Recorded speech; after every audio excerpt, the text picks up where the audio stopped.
He studies a map that is not of stars but of hungers, and decides that another galaxy is a necessary flank.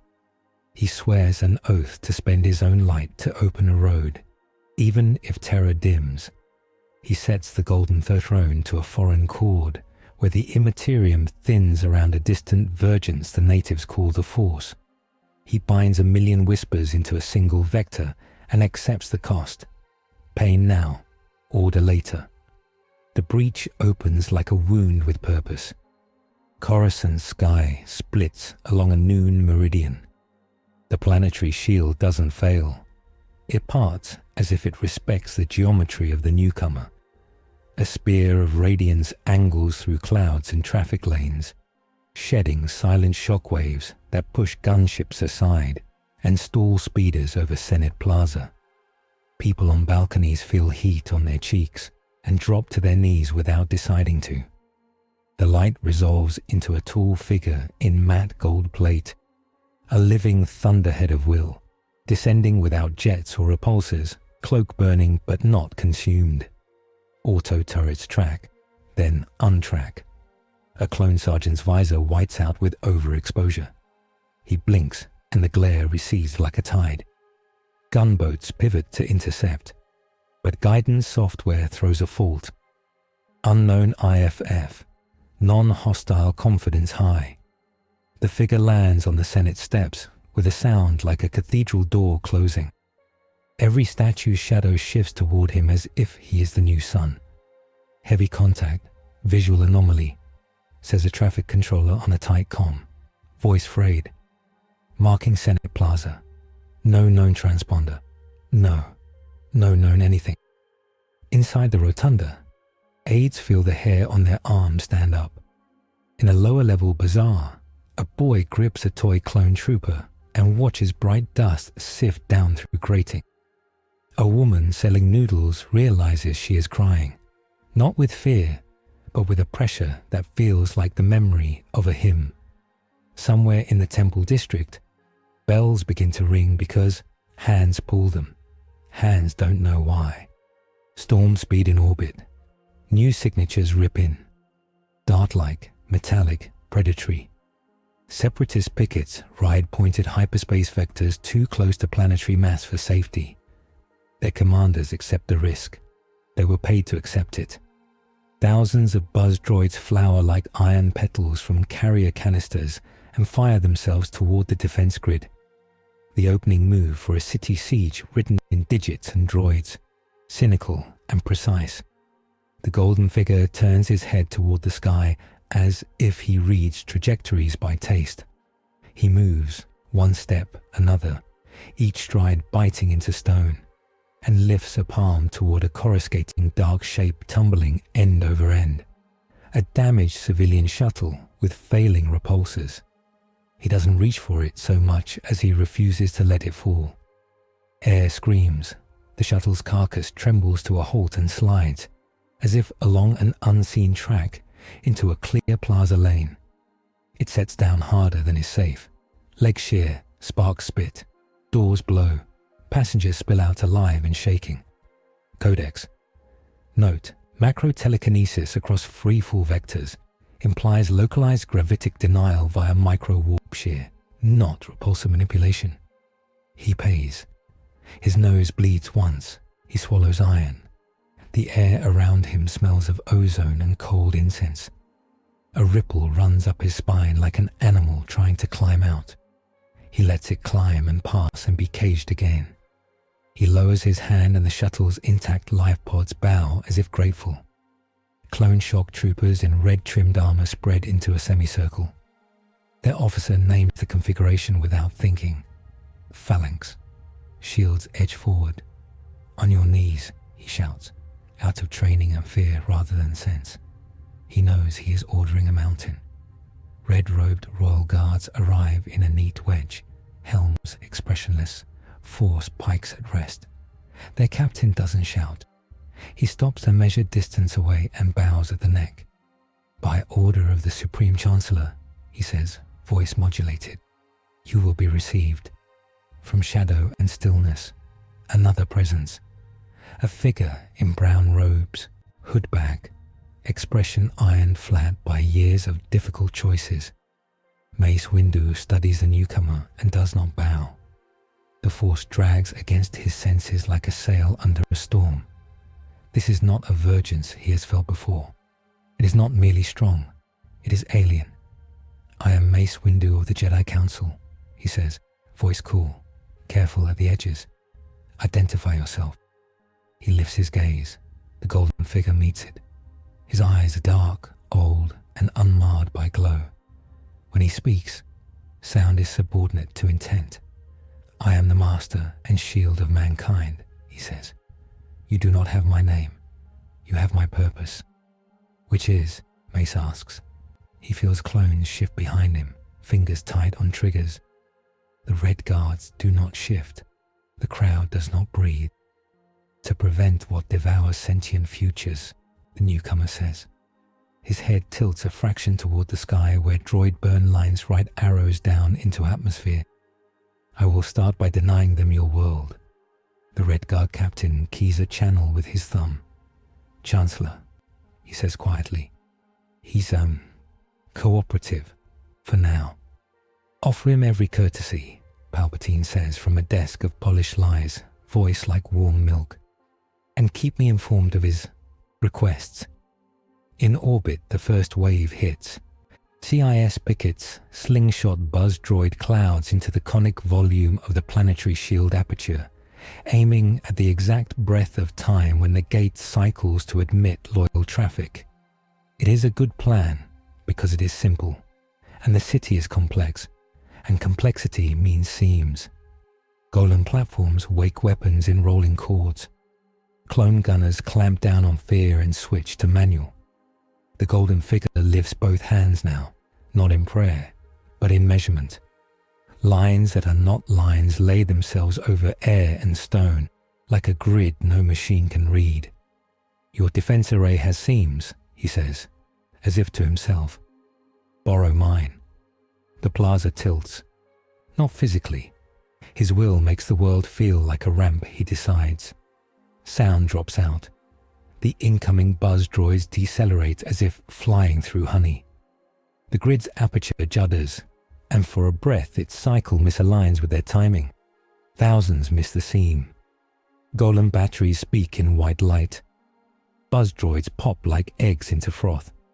He breathes once, long and slow, as if the breath itself is a strategy. The cost is immediate. His left hand shakes. The golden throne far away in another reality hums hard enough to rattle teeth on a different planet. 1,000 psychers burn an hour of life in a second. The Astronomicon gutters and sweeps back like a lighthouse in a storm. Mace chooses. He steps in front of the line of clone rifles and holds up his hand, palm out toward them. "Stand down." His other hand lowers to his lightsaber hilt but does not draw. "Whatever you are," he says to the gold giant, "you're protecting civilians. Keep doing that. Until a better order stands in its place," the newcomer says. "Protection without order is a sieve. Order without consent is a cage," Mace replies. Palpatine's voice purrs into the Red Guard captain's ear. "Escort our guest to the Senate chamber," he says. "If he will come. If he will not, do not contest him. His intervention is opportune." The newcomer does not look at the guard. "I will speak with those who command," he says. "I will speak with those who claim care of souls." "The Chancellor commands the Republic," the captain says. He gestures with a minimal shift. "This way." Mace's jaw tightens. "And the Jedi Order safeguards its conscience," he says. "This way as well." They make an odd procession. A giant in gold, red-robed spearmen, a Jedi Master, clones watching both flanks with professional awe. Civilians part like cloth and then flow back with the courage of the saved. Someone tries to touch the golden cloak. A red guard blocks the hand gently with the butt of his pike. The woman nods, not offended. She has her children back. The Senate doors boom open. The hall eats small sounds and returns only big ones. Palpatine stands on the dais as if grown there. His smile is wide and contained. His eyes flare with friendly calculation. "Welcome to Coruscant," he says, doing warmth well. "You have our thanks. The people of the Republic owe you their lives." "The people owe me nothing," the Golden Man says. "Debts are chains. I dislike chains." "Then let me call it gratitude," Palpatine says, "and a desire to cooperate. Our mutual enemies are not shy. The Confederacy presses on all fronts. We require extraordinary measures." Mace watches the Chancellor's face. He hears the tone he has heard before when Palpatine has asked for one more emergency power, one more exception to rules the Republic cannot live without. He hears the words, and he hears the hunger behind them. He watches the golden figure watch Palpatine, and he wonders what an alien will read. "You work in shadows," the newcomer says gently to Palpatine. "You have the correct instinct for a wrong reason." "Which is?" Palpatine's voice does not change. His hands remain calm on the podium. "You fear chaos," the Golden Man says. "Good. You want to own it. Wrong." The room inhales. The Chancellor laughs as if flattered. "I assure you, my only ambition is the safety of my citizens." "Safety is not a feeling," the golden figure says. "It is a system." A clone adjutant hustles to Mace's shoulder and stops for breath. "Master," he says under his voice. "New drop vectors. Heavy. Not the usual scatter. They're aiming for Temple District and Senate at once. Coordinated decapitation," Mace murmurs. He tilts his head at the newcomer. "If you can hold the Senate shield, I'll handle the Temple." "I will hold the city's heart," the Golden Man says. "You hold its mind." Alarm klaxons roll. The Senate's blast shutters shunt into place over upper galleries. Golan platforms switch to mass driver mode and fire kinetic needles that light at the tips with friction. Droids ride their own burning debris down like surfers on lava. Somewhere far above, a Separatist commander counts seconds. Somewhere far below, a child counts his breaths, because it helps. Outside, a wave of droid landing pods streak toward the Senate and Temple. Clone artillery blooms into ashen flowers, catching some, not all. A drop pod slams into a Senate balcony and opens like a steel seed. Super battle droids step out and begin killing. Guards form a ring and cut them down. The golden figure lifts one finger, and a dozen droids freeze in mid-turn and twist until their servos scream apart. He doesn't keep twisting. He lets gravity complete the lesson. "Can you project that much for long?" Mace asks as they walk. He wants truth, not boasting. "No," the golden figure says. "This place does not accept my tools easily. Its field is polite. It resists me as if I were an invasive species." He looks toward the temple spires with a respect that is almost a warrior's nod. "Your discipline impresses it." "It?" Mace says, eyebrows slightly up. "The ocean under all," the Golden Man says. "You call it the Force. Where I come from, tides have teeth. They reach the exterior colonnade. The sky is a furnace lid. The city is steel under pressure." Mace turns toward the temple and runs. A man who is very tired and never shows it. The golden figure steps up and up, one stride per terrace, faster than he looks like he should move. Red guards flank him but never touch his pace. At the balcony edge, he stops and opens his hands as if to embrace the capital. Power flows. Not as he likes, not the bright certainty of his own empire's engines and reliquaries, but enough. You use the water you have, not the water you want. He reshapes the air. He calls heat where droid rocket plumes need cold. He calls cold where their stabilizers need heat. Several dozen pods tumble. Several hundred more do not. He looks past the visible fight into the script of it. The enemy sings a song of pressure, and he writes a counterpoint in time. The shield over the Senate pulses to a new rhythm, so it never synchronizes with the droid drop timing again. He writes a failsafe to prevent that, in the defense software, not by code, but by meaning. It will work until someone changes what timing means. Cost. He tastes it like copper wire between his teeth. The throne buckles a whisper. A hall of screaming minds far away stumbles and steadies.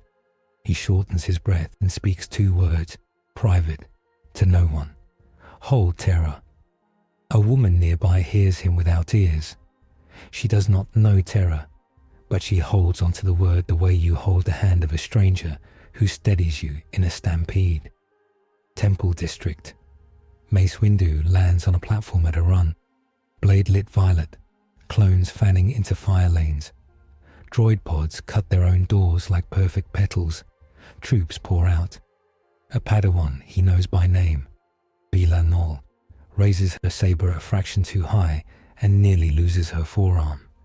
He taps her hilt, corrects her guard by the memory of 1,000 drills, and steps into the breach with Vapa's exact control, storm feeding on dark without drinking it. The force feels wrong, like a chord with a new note that isn't dissonance, merely unfamiliar. Master, she shouts over common wind. What is he? Not our enemy, Mace says, cutting 2 battle droids sideways so they fall into each other like bad math. Not yet. The golden figure turns his head. He senses a pressure wave from another place, like a finger through a curtain.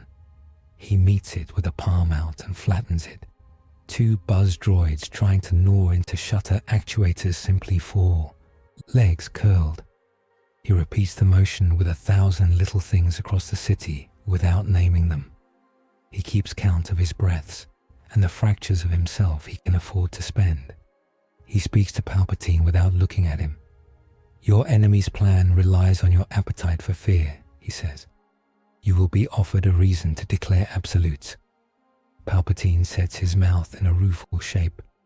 If I must choose between liberties and lives, I will choose lives, he says, letting gravity coat the moral words. Then you will lose both, the Golden Man says. He is not cruel. He is exact. Hollow screens stutter into life. Fleet telemetry. Casualties. Senate corridor feeds. The droid assault divides cleanly between symbol targets. Temple, Senate, power relays that keep megacity plates from shearing. Whoever planned this understands morale. Sir, says a clone tech at a nearby console, addressing the golden figure, as if he were a general because he cannot think of a more appropriate title. We're losing plate 2389 stabilizers. If they go, lower level collapse in 15 sectors. Vector me, the golden figure says. He doesn't need a map. He asks for the sake of human ritual. The tech points as if that helps. The golden man's eyes focus on a point hundreds of kilometers away. He reaches, not with muscle, not with mechanical link, but with authority. Things obey. A cooling tower spins 10% faster. A redundant relay that has never been used since its installation warms like a heart and takes load. 3 droid saboteurs forget which direction is down. Plate 2389 holds. Who are you? The tech asks, without meaning to. A father, the golden man says. It is almost true, and more than true. A tremor runs through the city like a big animal shaking itself. In orbit, a heavier shadow flowers, a separatist command ship tipping into low anchor to intimidate with sheer mass. It is not standard doctrine. It is theater. Theater has audience. Audience is the Senate. Grievous, Mace breathes over a secure channel as he spots the profile. He's risking the ship to land a symbol. He parries a hail of blaster bolts and flicks a droid's head off with indecent economy. Stupid. Effective. The sky darkens as the massive hull occludes sun. The Senate dome glows with internal light. The newcomer draws himself taller, as if he can match the cosmos for presence. Can you move that? Palpatine asks, his voice carrying amusement and challenge under courtesy. He performs the question. He knows what a public miracle would buy him. Yes, the Golden Man says. He does not say what it costs. He does not say for how long, because he does not intend to do it long. He lifts both hands. The command ship groans, not from physical stress. Its structure is happy with stress, but from the protest of physics being asked to play a different game. The ship's angle shifts a degree. 2. Sensors scream. Droids recalculate planetary insertion. The Golden Man rotates the vessel as if aligning a piece on a board, and then he stops. He stops because the cost arrives like a hammer through bone. The throne howls. Terror shakes. The lighthouse sputters. He feels a fracture line in himself glowing red. He is not surprised. He is grateful to be warned. He lowers his arms. The ship is misaligned enough to make it a worse threat, but it still hangs. He smiles without lips. That is all I will give to spectacle, he says. Wise, Mace says into the shared channel. He has made the same choice 1,000 times. The difference between what you can do and what you should do is where you live. Palpatine nods, as if this is exactly what he would have counseled. Any help is appreciated, he says. We have ships of our own, of course. He overlays calm competence on the lie that all is under control. He sees the crowd seeing him, and he feeds on it like air.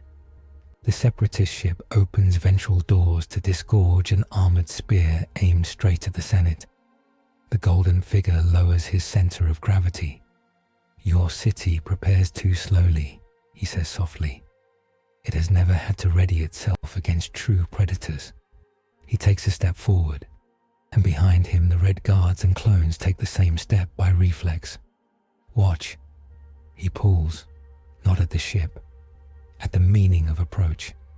The spear cut falls apart into events that do not agree with each other's timing. Drops detach a breath late and find no corridor. Fire lanes predicted by a droid mind shift a handspan left. A turret that should have jammed does not. A boarding tube meets a shutter that wasn't supposed to be closed and crumples like paper. The math of invasion loses its tempo. Adaptive predictive denial, Mace says. Eyes narrowed as he feels the changes in the Force. He doesn't finish. He moves to stop a spread of droids heading for an evacuation route. Save such words for the Council, Palpatine says without heat. Now would be an excellent time to deploy them into action. Already deployed, Mace says. The golden figure walks into a rain of blaster fire. It livens his armor and makes white marks that do not penetrate. He gestures once and the bolts curve into a fountain that steams as it hits air, then dies. He points and a super battle droid freezes mid-aim while its weapon melts inward quietly like a candle. He points again, and 3 clones about to be cut down step left instead of right, and the beam misses. He ejects no quips, no rage, only edits. A child on a nearby balcony watches him and thinks, later in life, that power was very quiet that day. Her father thinks the same thing for different reasons. They push the nearest wave back from the Senate steps. Red Guards work their pikes with ritual precision. Clones hammer down precision fire. The Golden Man opens space and keeps it. Chancellor, a Senate aide, calls over a wideband. Panicked professionalism on the edge of cracking. Shield Nose 2 and 7 are under sabotage attack. We've lost 2 sublines. We can't hold if the 3rd fails. Direct me, the Golden Man says again. He does not like being directed. He is doing it because it works. The aide pushes a feed. He reaches and denies a failure cascade the right to call itself inevitable. A faint smile touches his mouth. He likes mending systems. It is as close to art as he allows himself. Mace reaches the temple proper and steps into a chaos of training sabers and live fire, of masters triaging priorities with the cruelty of triage. He breathes in, finds center, and becomes the most efficient man in the world for exactly as long as he must. He subdues fear not by denying it, but by telling it where to stand. Master Windu, a temple guardian says, sweat-streaked and alert. Unknown ally is stabilizing Senate. We're holding, but this is coordinated with something we can't see. You're seeing what you can't see, Mace says. That's why it's working. Trust the parts you can touch. Cut every ladder, hold every door, and watch for the move behind the move. He spins, parries, advances, retreats. Each motion an answer to a question only he hears. He thinks of the golden stranger and the strange weight he throws into the fabric of the Force. He worries in the very practical way of men who make decisions that cost lives, about the price and the bill. Back at the Senate, the golden figure looks up and slightly left, as if addressing an unseen council. I will hold this, he says to no one there. But you must understand, holding is not destiny. Destiny is a blade you forge. What council is that? Palpatine asks, a masked smile bright. My own, the golden man says. It disagrees often. And yet you lead it, Palpatine says, tone lighter than air. For now, the golden man says, with the weight of 1,000 years in 2 words. He lifts his palm a last time and makes a wall that is not a wall in front of the last boarding tubes. They strike and slow and slide sideways like fish against a weir. It is not pretty. It is enough. The first wave breaks. The second does not arrive yet. The city holds the breath after impact. Alarms keep speaking because alarms love to speak, but the tone lowers. Men stop dying in groups and go back to dying one at a time, which feels like a victory even when it is not. Mace brings in a quiet channel. We have stabilized the temple, he says. Our losses are contained. We have questions. You will, the golden man says. The air around him cools. The crowd loosens its death grip on itself. Palpatine manages relief across his face like a master of strings. A remarkable feat, he says to the golden figure. May we have your counsel on strategy? If you intend to remain for any period, the Republic would be honored to integrate your methods. Integration requires discipline, the golden man says. Do you have that? In abundance, Palpatine says. And in his mouth, abundance sounds like ownership. Then listen, the golden figure says. Your defenses must change their cadence randomly within safe bounds to deny predictive assault. Your legal protocols for emergency authority must narrow, not widen, under pressure to deny enemies the weapon of panic. You must increase your redundancy at structural plates, adopt 2 deep for all critical stabilizers, and you must teach your soldiers formations that do not assume a single point defense, dispersed phalanx, overlapping arcs, no heroic anchors. Palpatine nods, eager student. Practicable, he says. Admiral, draft directives. Jedi Master Windu, can we rely on your order to coordinate civilian protection under this plan? Mace considers the ways the Jedi can be caught doing police work until they are loved for it, and therefore easy to govern through sentiment. He considers how necessary it is right now. He nods. We will coordinate with the Guard and Clone Command to establish new evacuation corridors. Excellent, Palpatine says, and the word has teeth. As for our guest, I am not your guest, the golden man says without malice. I am here because someone must be. He looks at Mace. I prefer to speak with those who argue with me. Mace allows himself the smallest smile of the day. You'll find the Jedi agreeable on that point, he says. Come, the Council will want to see you, hear you, decide if we can live with you. Most cannot, the golden man says. He says it like a weather report. You might. They move again, up and in and toward the higher rooms where the city thinks. The Red Guards come part way and then stop bend at an instruction from a quiet comm. Palpatine watches them go, eyes narrow, calculating angles, influence, adoption, co-optation, threat. He switches channels. See to it that intelligence gathers everything available on our visitor, he says to a man whose salary he owns. And alert up, friends. This may be a complication or an opportunity. Which friends, sir? The ones who dislike being named, Palpatine says, and disconnects. In the lift, the golden man looks down at his hand. The skin is not scarred because he has decided not to be scarred. It trembles despite that. He closes it into a fist and says, not aloud, I will not spend terror on another empire's convenience. He sets limits not because he likes limits, but because he likes victory. The lift opens onto a walkway with a view across the city world. The Senate dome gleams like a pearl. The temple's spires are smoke-streaked but unbroken. Airspeeders move in precise lanes like fish in a clear river. He imagines this world as a jewel in a crown that never fit, and feels interest that is less than love and more than curiosity. Your armor, Mace says as they walk. It's not like anything I know. It's not a weapon as much as a declaration. It is a promise, the golden man says. To do what? To outlast. Mace nods once. He likes answers that do not perform. The council will be wary, he says. And right. Our order exists to serve, not to rule. So you tell yourselves, the golden man says. Rules are as noble as the men who make them. And as corruptible, Mace says. They enter a chamber where the air is cooler and full of old wood and holograms that pretend to be windows.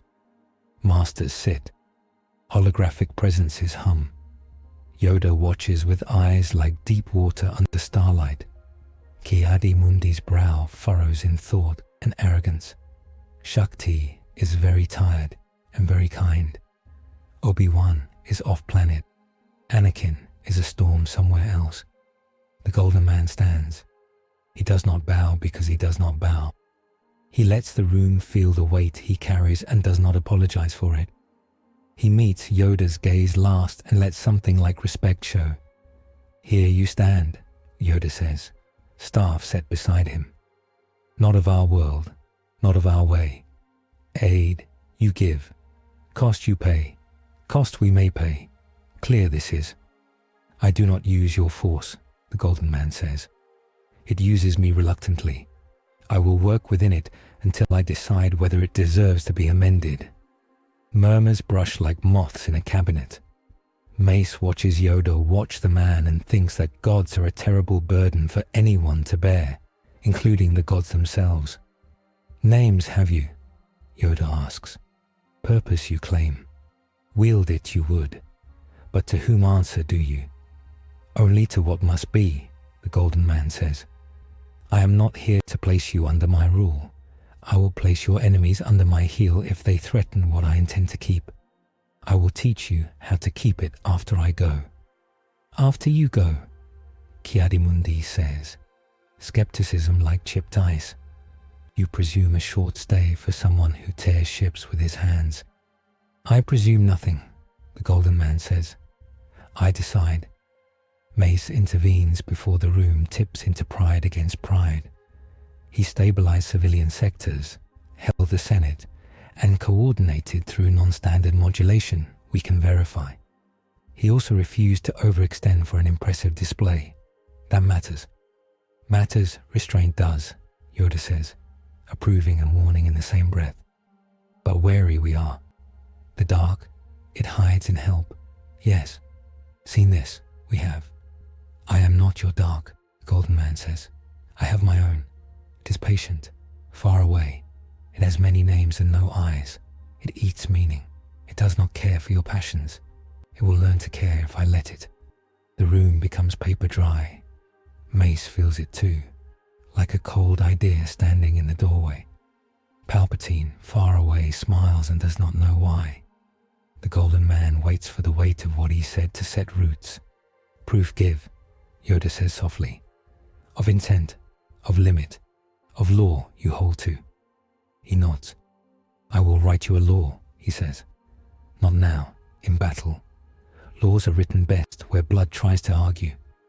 An alarm chirps, not a klaxon. A thin bell, a different kind of emergency. The kind that says, the first attack is a test, and the second is its answer. Second wave, says a council aide. Different profile, smaller, faster, punching at comm relays and temple archives. Not mass, precision. A smarter foe, Mace says. He looks at the Golden Man. Can you still stand? Yes, the Golden Man says. Practicality shorn of drama. I will not pull ships again today. I will not reach through too many meanings at once. I will show you how to harden what you must.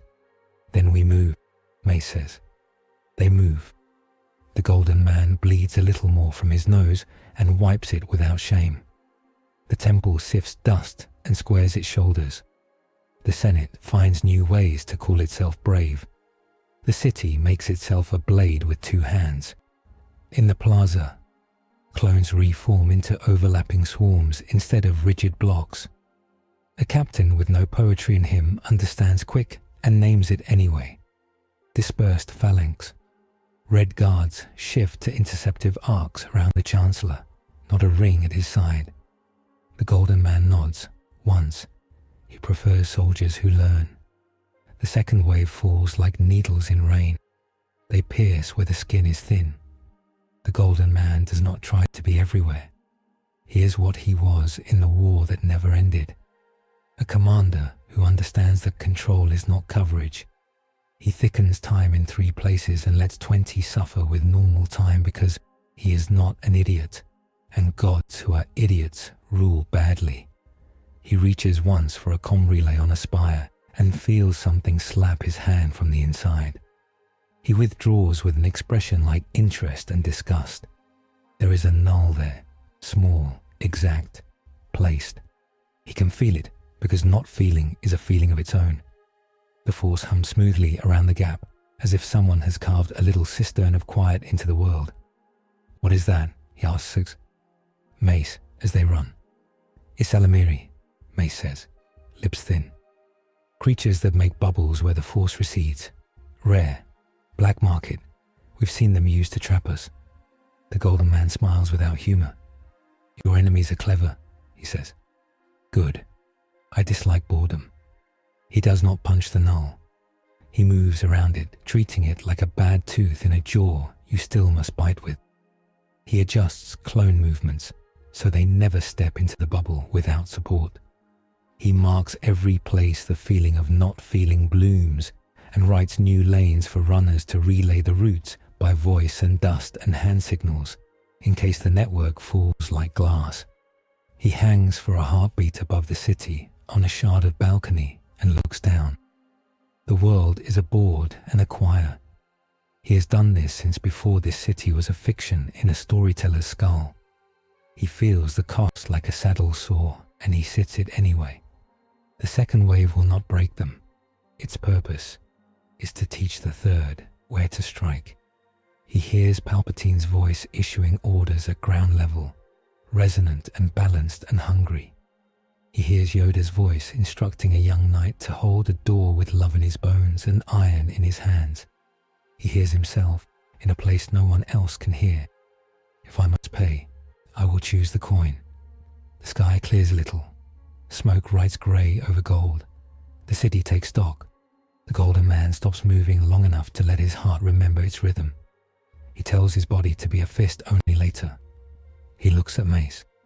You will be offered a choice soon, he says. By whom? Mace asks, already knowing the answer. By the one who has been asking you for years, the Golden Man says. You will try to refuse. He will not accept it. Mace's mouth is a hard line. We make our own choices, he says, like a prayer he has never quite believed but cannot afford to stop saying. Then make them now, the Golden Man says. You don't have forever. He turns back to the fight, because he always turns back to the fight. He writes 3 more edits into the city's defense, and each one costs him an old memory he does not need anymore. He offers it without ceremony. He keeps the memories that are knives.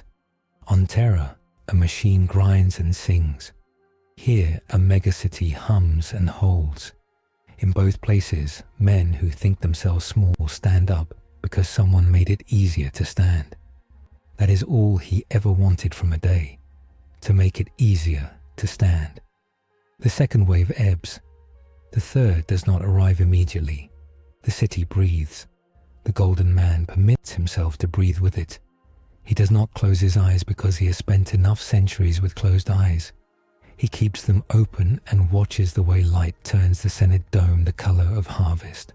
Now, he says to Mace, as if the word itself is a door. We talk. A city-heard heartbeat steadies. The smell of burned durasteel and ozone drifts like a weather front through Senate Plaza. He stands in it, the gold of him dulled by carbon. Mace Windu stops 2 paces off his flank, lowering his saber and voice together. Your edits, Mace says. They hold, for now. They teach, the Golden Man says. Hold is a byproduct.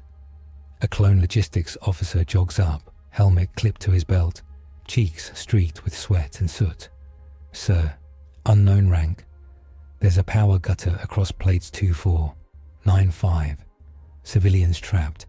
We can't get tugs in without drawing fire. Then don't send tugs, the Golden Man says. He points once. A cargo tram dead on its track eases backward against the slope as if a giant hand pushes gently. It clears a lane. 2 medevac speeders scream through. He flicks 2 fingers. A shattered girder folds flat at the exact angle that makes a bridge, not a blade. Control collateral, Mace notes. He glances at clone gunners sweeping fields clean. You could melt the whole line with a thought. I could, the Golden Man says. I choose not to. A boy with a toy trooper tucked into his elbow stares from behind a blast barrier. An officer tries to shoo him away. He won't move. The Golden Man turns his head. The boy drops his gaze, breathes, nods, and finally obeys. He learns something without knowing its name. Sirens ratchet down.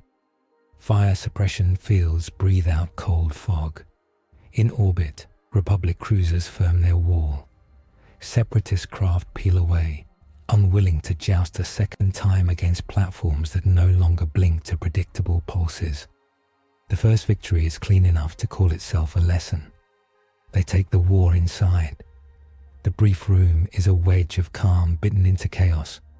Hollow spheres hang with fleet positions and ground nets. A table carries maps that are not paper, but still feel like paper, because everyone present treats them with respect. Bail Organa, in a dove-grey cloak, leans forward, sleeves pushed to his elbows, eyes flint over compassion. You saved thousands, Bail says, looking at the newcomer like a man meeting a storm he wants on his side. You cost us little. That was elegant. Elegance is for artists, says Admiral Yularen. Crisp moustache, crisp tone. What we saw was discipline. The Confederacy will adapt. They always adapt. Yoda's ears tilt toward the gold figure. Adapt he does. We must. His gaze lifts to the hollow of the city. And law, we must hold. Palpatine's giant presence opens on a pedestal, benign and luminous. We can do both, he says lightly. The Senate stands ready to codify emergency. No, the Golden Man says. He does not raise his voice. Everyone hears him. Narrow your powers now, or your enemies will weaponize your fear later. Bail blinks, then nods, surprised by how quickly he agrees. He's right, he says to Palpatine. Limit scope and time. Define triggers and audits. If we preserve form, we preserve more than form. Ki-Adi-Mundi folds his hands, long fingers precise. Your advice is appreciated, stranger. You deploy force as a scalpel, not a hammer. Yet we do not understand your costs. My costs are mine, the Golden Man says. But they exist, I will not spend them to clean your house if you will not learn to clean it. Mace leans an elbow on the table. Doctrine, he says simple. Let's have it. He looks at the room, then at Gold. Mercy versus survival. Freedom versus doctrine. We've all killed for both. The Golden Man sets both hands on the table, palms flat, weight of worlds in the tendons. Mercy is not softness, he says. It's triage with soul. You take the smallest long-term damage for the greatest long-term good. It demands hierarchy, because scattered mercy is noise. Survival without structure is a stampede. It makes tyrants naturally, whoever has the loudest hands. Bail counters, steel under civility. Structure without consent calcifies. Mercy from above curdles into management. A republic survives by distribution of choice. It tolerates inefficiency to avoid cruelty. It trusts slow fixes because fast ones hide blades. Mace splits the difference with honesty. In total war, rapid central command saves lives. We've seen battles end sooner under a strong will, but the bill is always there. When the will leaves, the people forget how to stand. The order exists to keep people standing. The Golden Man nods once to each point, steel manning their counters without flattery. Decentralization builds resilience, he concedes. Consent produces trust that buys you grace under error. It also lets rot propagate in ways no one sees, because everyone is polite. You must decide what you love more, the feeling of being asked or the fact of being alive. Yoda taps his Geimer stick. And yet, choose both. We must. Life and consent. Balance this is. Harder this is. Worth it, it is. Palpatine opens his hands, peacemaker by performance. We will tighten the emergency statutes, he says. Sunset clauses. 2 independent audits. A cap on unilateral deployments. See, balance finds us. Bail smiles and files the promise like a lawyer gathers leverage. Yularen coughs. Moving on, he says. The CIS will probe comms, power and faith. They fail to mass, they'll think smaller, smarter. He's right. Alarm themes thread through the room like a new harmony. Second contact reports. A tactical officer calls from the pit. HoloNet nodes flickering in irregular patterns.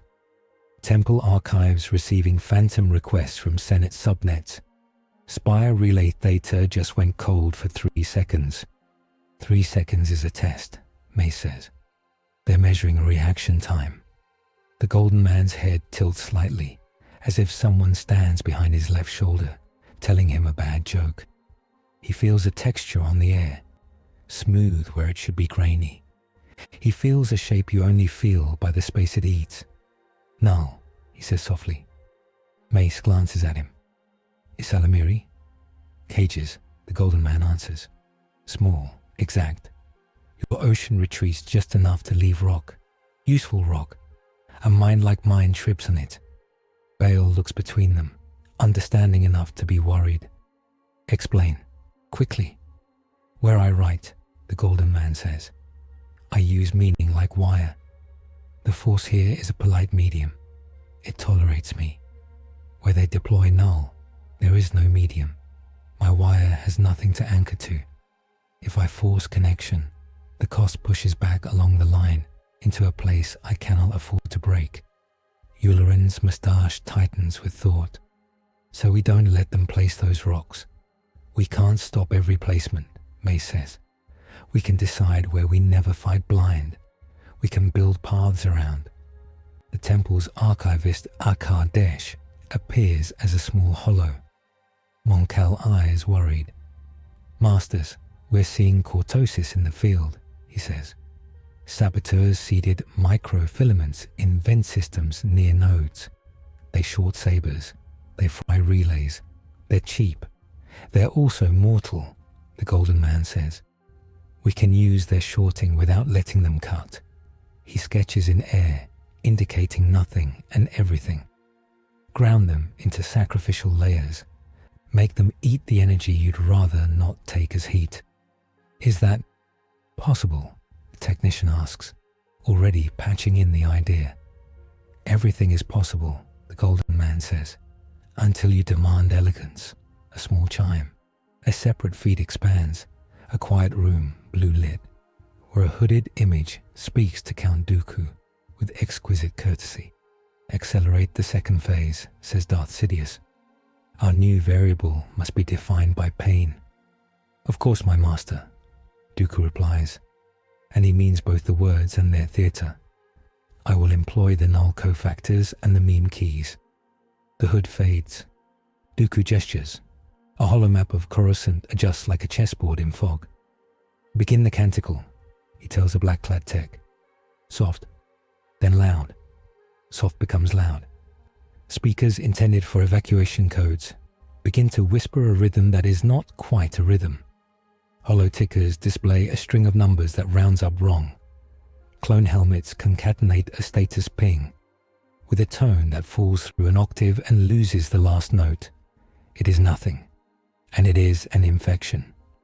The Golden Man feels it first in the way his edits drag.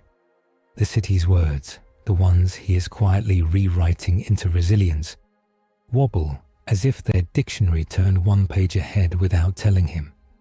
He tightens his work and tastes copper again. The Astronomicon gutter sweeps, returns, and leaves a ragged edge in him where edges are not allowed. He does not hide the flinch. Mace sees it and files it. This being bleeds. What is it? A meme key, the Golden Man says. A song that instructs meaning not to hold still. Can that hurt you? Bale asks, plain. Yes, the Golden Man says. Not like a blade, like erosion. Power scaling interlude. 1. In this galaxy, his authority rides on consent with the medium. The force is coherent. The warp is argument. Null bubbles make little republics of nothing, where neither force nor warp accepts his order, and he will not burn terror to bridge them. Mimi keys rewrite timing and labels, and his edits use labels like rivets. When labels slip, rivets slide. Cortosis doesn't bite him directly, but it redirects energy. He would normally bleed into air back at points he's balancing through the throne. Enough redirection, and weak links glow. He can be hurt because he refuses certain costs. Every refusal is a limit. Every limit is a lever. And then pick the lever up, Yularen snaps. Use it back. A technician blurts, Sir, that's not how. It is, the Golden Man says calmly. We anchor meaning with witnesses. He looks at the Jedi. Not believers, witnesses. Shakti straightens, eyes lighting with purpose. We can place knights at key nodes, she says. Presence alone restores the pattern. We've known this in prayer and combat, and never named it. We can name it now. Bale adds, civilians can be witnesses too if we need mass. Civic rituals, not worship, counting, reciting, repeating. Anchor the city to itself. Do it, Mace says. Clones, temple, Senate volunteers, spread. Palpatine's hollow smiles. A beautiful harmony, he says. Law and spirit, one song. He turns to an aide off screen. Organized public affirmations, he murmurs, soft enough that only the mic should hear. Script them. The Golden Man hears anyway. Script lightly, he warns. Ritual that smells like command breaks. These must be shaped by the people who use them. Of course, Palpatine says, and the words wear silk. They seed witnesses. In a power substation under a 10,000-person hab block, a clone sergeant stands with a burnt pauldron and reads a maintenance code aloud.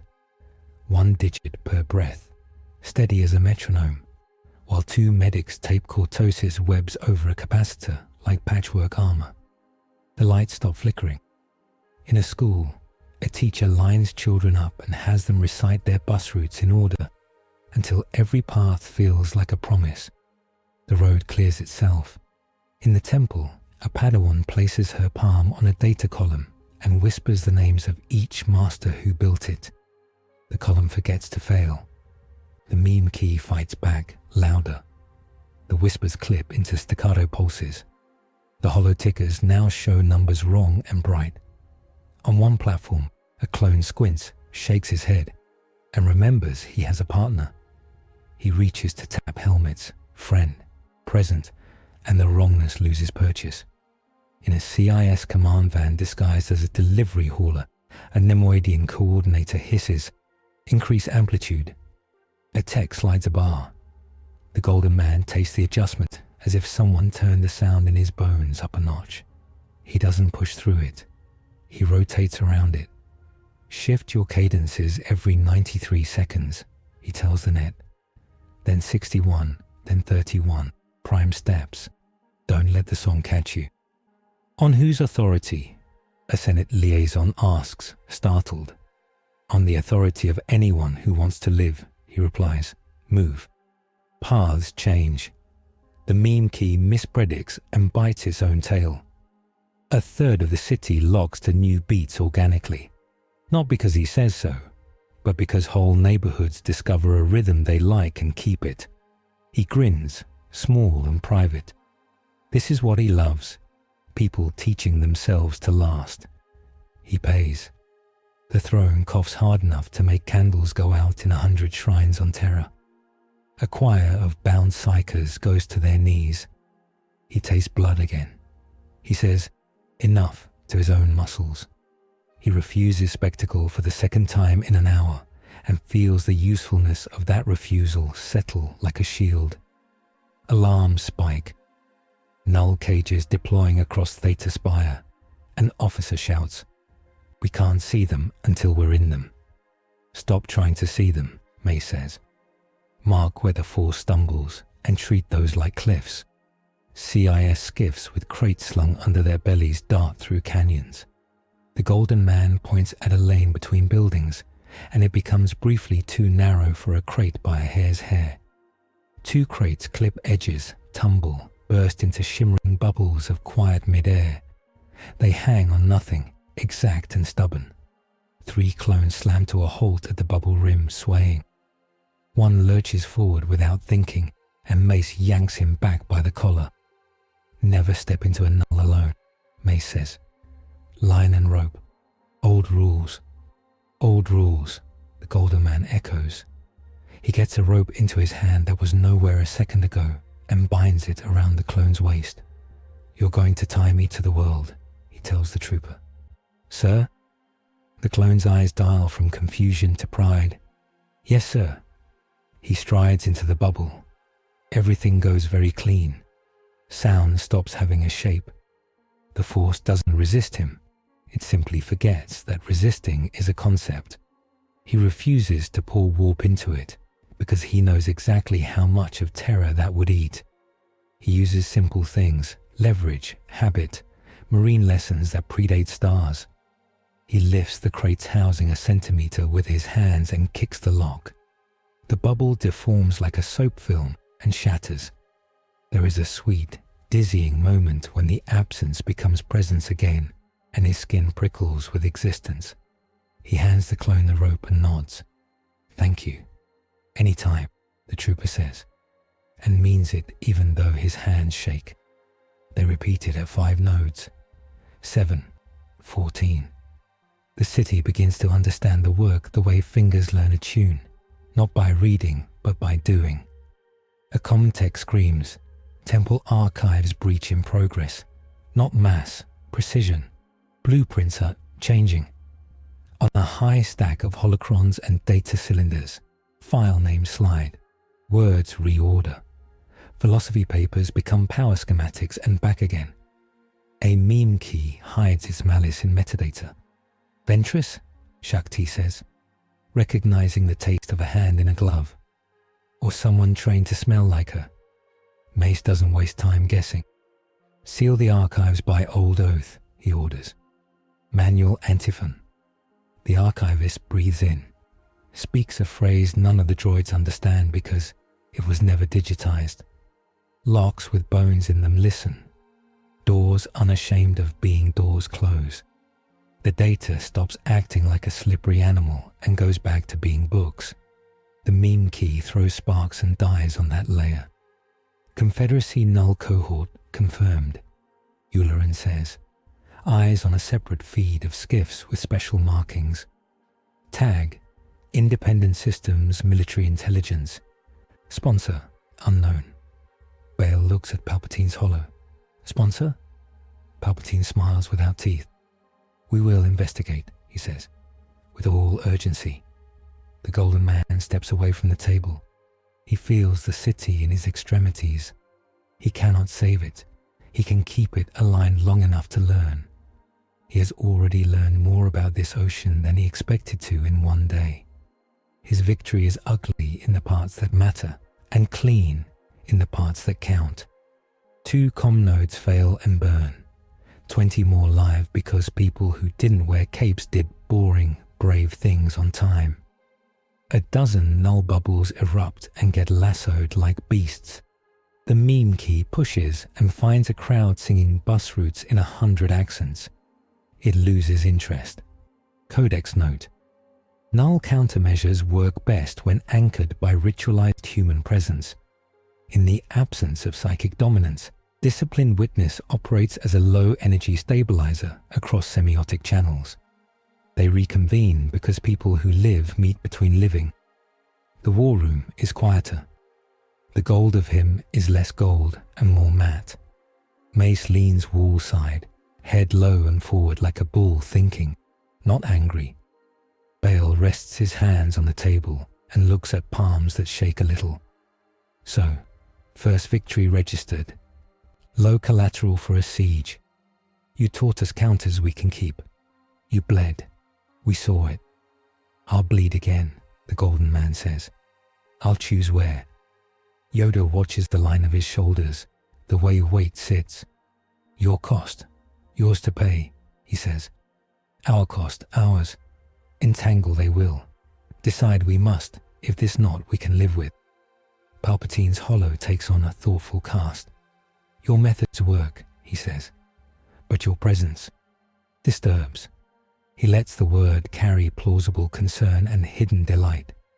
May I suggest formalizing your role? A special consultant under Senate oversight. Symbol and shield. It would ease anxieties. The Golden Man does not laugh. You will not own me with a title, he says. Name me if it helps you sleep. I answer to what must be, and to the men who can argue with me without fear. Mace's mouth quirks. We meet those criteria, on our best days. On your worst too, the Golden Man says. Honesty meant as respect. Ka'adi Mundi interlaces fingers, pushing back along a path he knows. You are not a Jedi, he says. You do not bow to the Council. You speak of order a great deal. You will forgive our wariness when tyrants offer us gifts. I forgive nothing, the Golden Man says. I understand. There is a difference. He considers the air and decides. Keep your doctrine, keep your consent, but steal your doctrines with teeth. A law that is not enforceable is a poem. Poems do not stop knives. Bail's laugh is brief and a little tired. Some poems have, he says. But yes, teeth, carefully placed. An aide slips a data stick to Yularen. He plugs it. The table blossoms with the schematic of a device. A ring studded with dull stones, each encased in cagework. Text, Mercury null-field projector. Gen Y 4. Compact range. 3 meters stable, 6 meters variable. Power draw, low.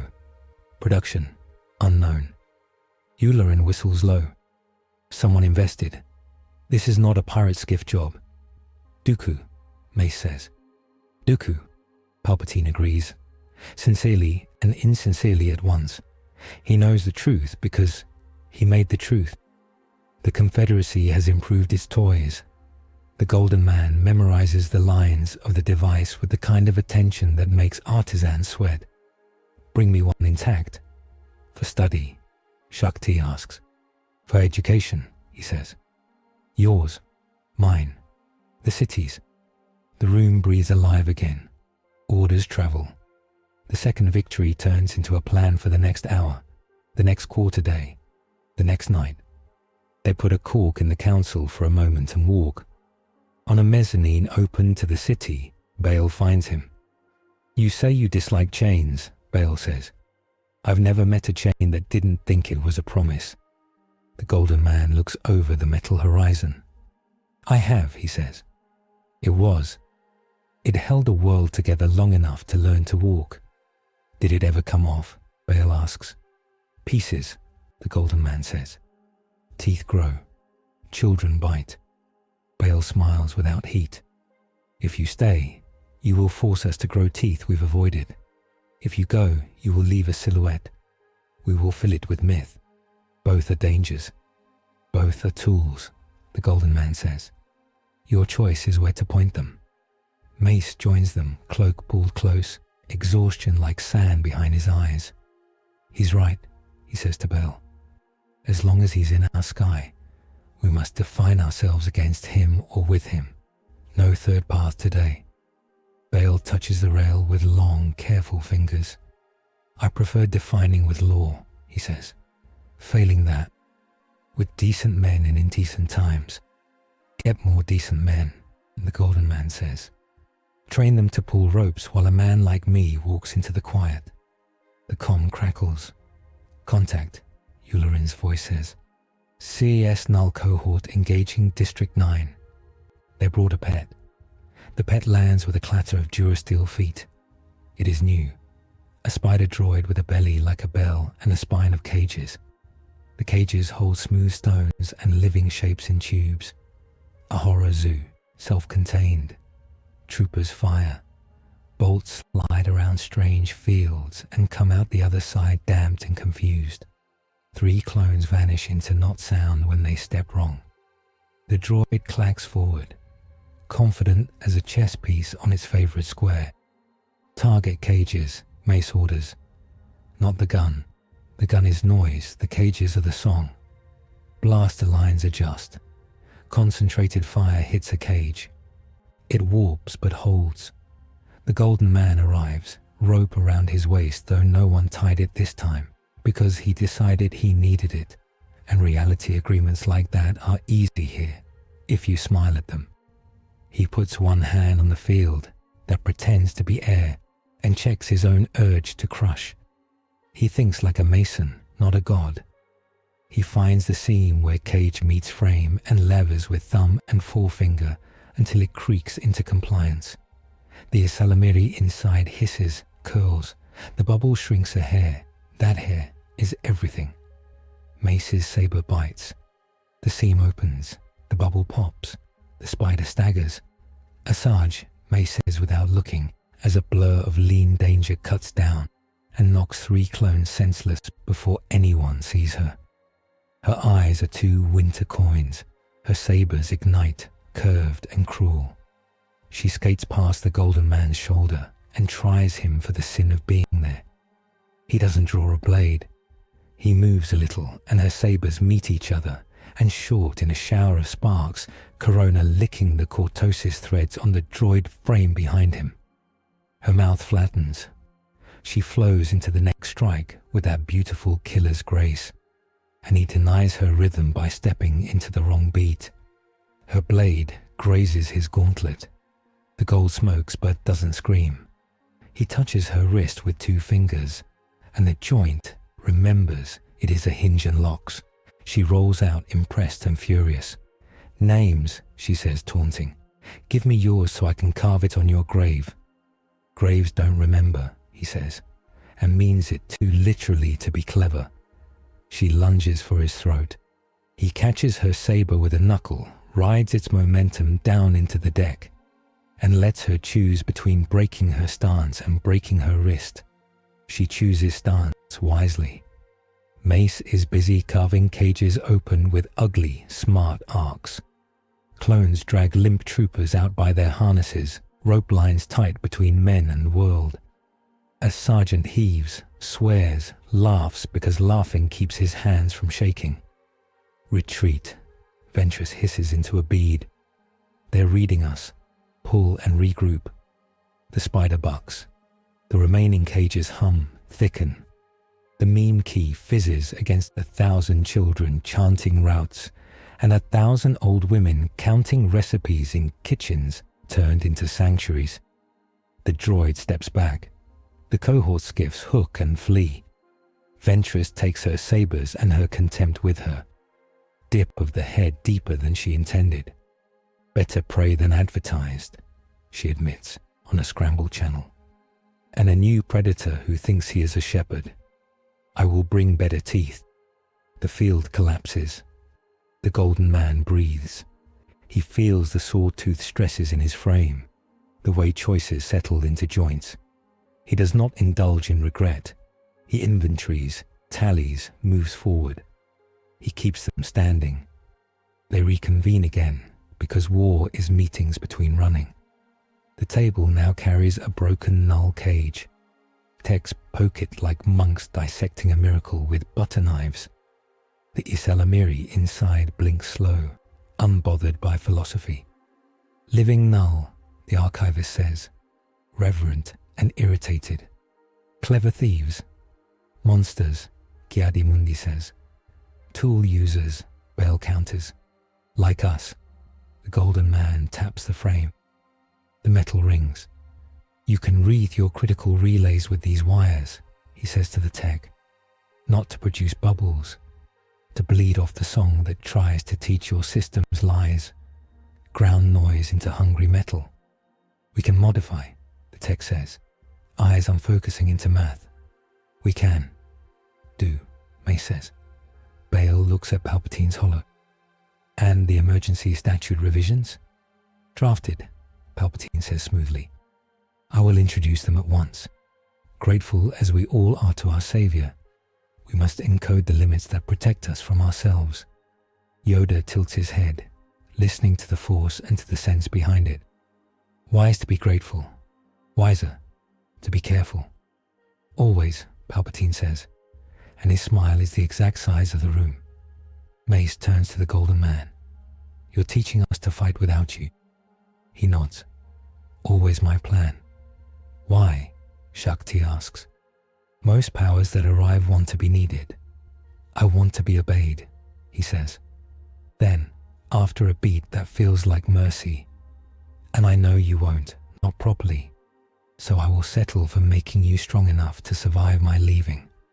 It is the most honest thing he has said, and everyone in the room appreciates it for different reasons. He looks up as if the ceiling thins to a different sky.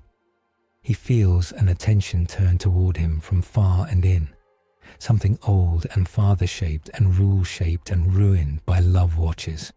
It does not help. It exists. It is enough to promise later judgment. He lowers his gaze. Smarter foes will come, he says. Ones who can hurt me conceptually. Ones who attack my grammar, not my gauntlet. Prepare for predators who write. Dooku, May says. Sidious behind him. Palpatine's face does not move. Names are a start, the golden man says. We'll need more than names. They break into motions and orders, into civics and faith, into tiny acts that pile into endurance. The city changes its habits by degrees. None of them feel heroic while doing it. All of them are. Night tries to arrive, but Coruscant's night is always a rumor. The sky glows bruised blue. The temple breathes low. The Senate shows scars like makeup. On a narrow balcony over a reactor canyon, two clones share half a ration bar and talk about nothing but the way the air feels cleaner when people count together. In a kitchen, a woman writes her mother's stew recipe down for the first time because words make it real. In a sacristy, a young knight confesses that the stranger frightens him because he makes the Force feel like a tool, and his master admits he sometimes wanted it to be one. The golden man stands alone on a roof. He lets the wind take the heat off his armor and lives inside the math of the day. He measures costs. He catalogues enemies. He sets a line and writes in himself, do not expend more light than you can isolate. Do not break terror on someone else's puzzle. Do not carry this galaxy when you need to build one at home. He speaks aloud to no one. I will give you a spine, he says to this city. You will use it or you will not. I will not carry you. He does not say the word mercy. He doesn't need to. It walks in his shadow and keeps pace. In the Tower of Shadows, a hood lowers. Sidious watches a fragment replay, the gold figure stepping into a null and refusing to flood it with light. He sees character. He sees limits. He sees opportunity. Very well, he whispers into the silence. That likes him anyway. We test him where he refuses to pay. We invite him to spend. We dress the bill in robes. On a dreadnought's dark bridge, Dooku laces fingers and thinks of a duel that isn't yet and will be. He sends a summons. General Grievous, he says, bring the crown. What is the crown? Grievous coughs, grateful for a new weapon to love. A ring of nothing, Dooku says. A pearl of negation. Pity you have no soul to admire it properly. Grievous laughs like knives. Then I will use it without admiration. The city sleeps in sections. It learns to breathe around its wounds. It counts routes and names and minutes, because counting holds a shape when monsters try to sand it down. And above it, the golden stranger considers how to beat a crown made of holes without pouring his heart into it and calling that victory. He has won before by turning hunger against itself. He will have to do it here under different rules. He waits for the smarter enemy to enter. He always prefers to meet students who think they can teach. He is not disappointed. The war room's light drops to a surgical blue. Air simmers with the smell of hot circuits and burned dust. He stands at the table, fingers on the edge, eyes unfocused while maps and feeds ripple. His sight isn't in images, it's in vectors and appetites. The enemy has changed its diet. Brief, Mace says, voice steady, hand on the back of a chair as if holding the room to the floor. Objective profiles, Yularen answers. 3 prongs. 1. Decapitation via Senate theorem, kill symbol, crowd breaks. 2. Blindness via HoloNet desynchronization and temple archive corruption. 3. Structural murder, plate shears and power sync spikes. Standard counters? Bale asks, curt. Fail, the Golden Man says. Your defaults assume an honest medium. Today it's being played. Null cages turn off your ocean in beads. Meme keys detune your metronomes. Cortosis shorts your elegant tools and returns heat into places that accept none. We've adapted, Shakti says. Witness anchors, rope discipline at nulls, prime cadence shifts, manual antiphons for archives. They'll push where my edits are expensive, he says. They'll lure me into spending more light than I can isolate. How do we stop that? Mace asks. By forcing them to spend first, he says. By making them choose between a field and a throat. A tech runs in, forgets to salute. District 9 spine is seeing drops. Heavy signatures, not droid only. Flagged ID, Grievous. Others, masked. One reads like Count Dooku. The room constricts around that name. Grievous is theatre, Yularen says. Dooku is the knife in the dark. Grievous is both, Mace says. He's a blade that brags while it stabs. Crown, the Golden Man asks, already knowing. Scans confirm an array, the tech says, breath raw. Ring shape, cages slotted. It hums nothing. He looks up. They're bringing me a hole to wear. Mace closes his eyes once, opens them. We go. They go. District 9 is a canyon of polished dark with veins of light. The mag spine hums through its center. Trains a blur. Wind carving banners on the edges. People huddle behind riot shutters and prayer. Clones anchor ropes to pylons like sailors in a storm that forgot water. The enemy arrives like a sermon in iron. Grievous drops on 4 feet, cloak spread, coughing blade laughter through a sound like knives. Flanking him, sleek skiffs slide and lock. Cohort troopers braced, cages under netting. Dooku descends last, cape immaculate, face composed, Makashi lines already drawn in his bones. Such a marvel, Dooku says, voice cultured and genuine. A will that edits the world. A fallen count who worships chains made of clever words. The Golden Man replies, we both have charms.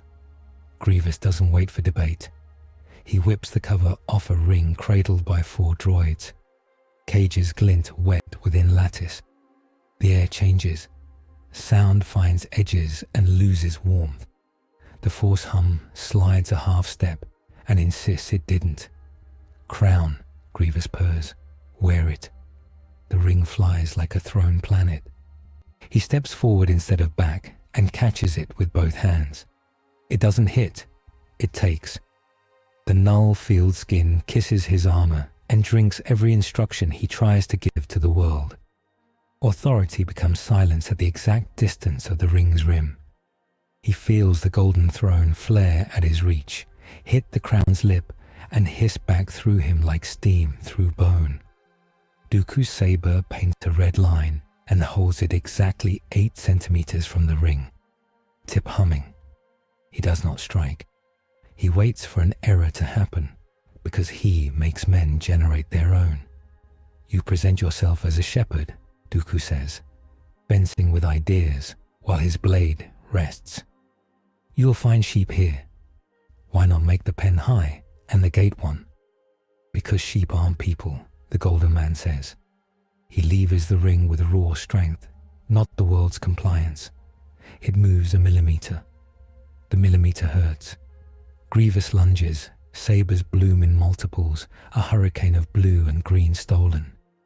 The ring deadens macro-telekinesis. He cannot adjust Grievous's timing by a breath with a thought.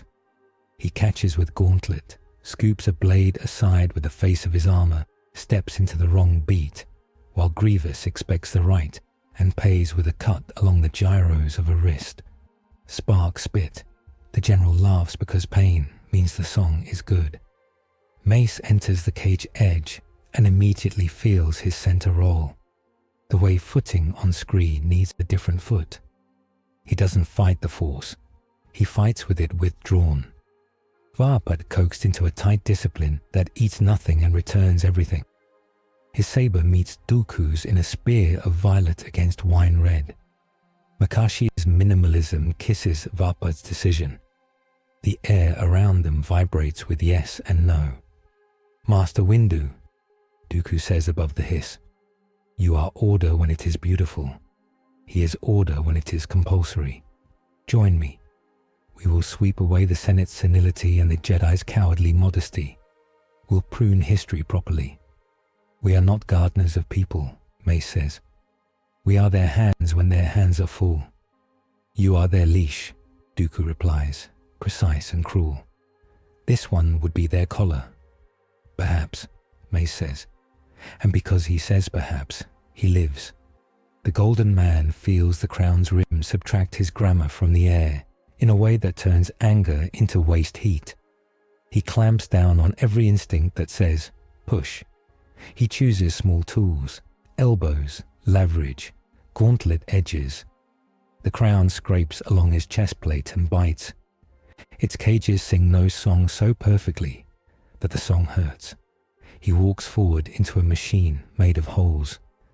Grievous adjusts, trying for the seams of joints. The gold is not mere plate. It is promise hardened.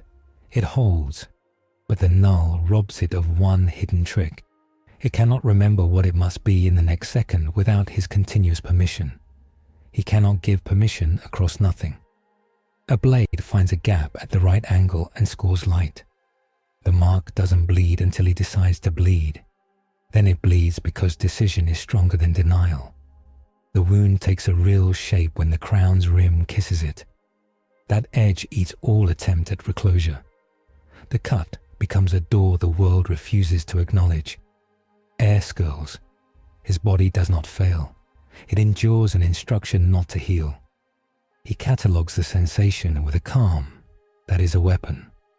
Dooku presses Mace to the rim's lip and then nod into it, because he wants the edge to kiss and deny not only the other's saber, but the other's stance.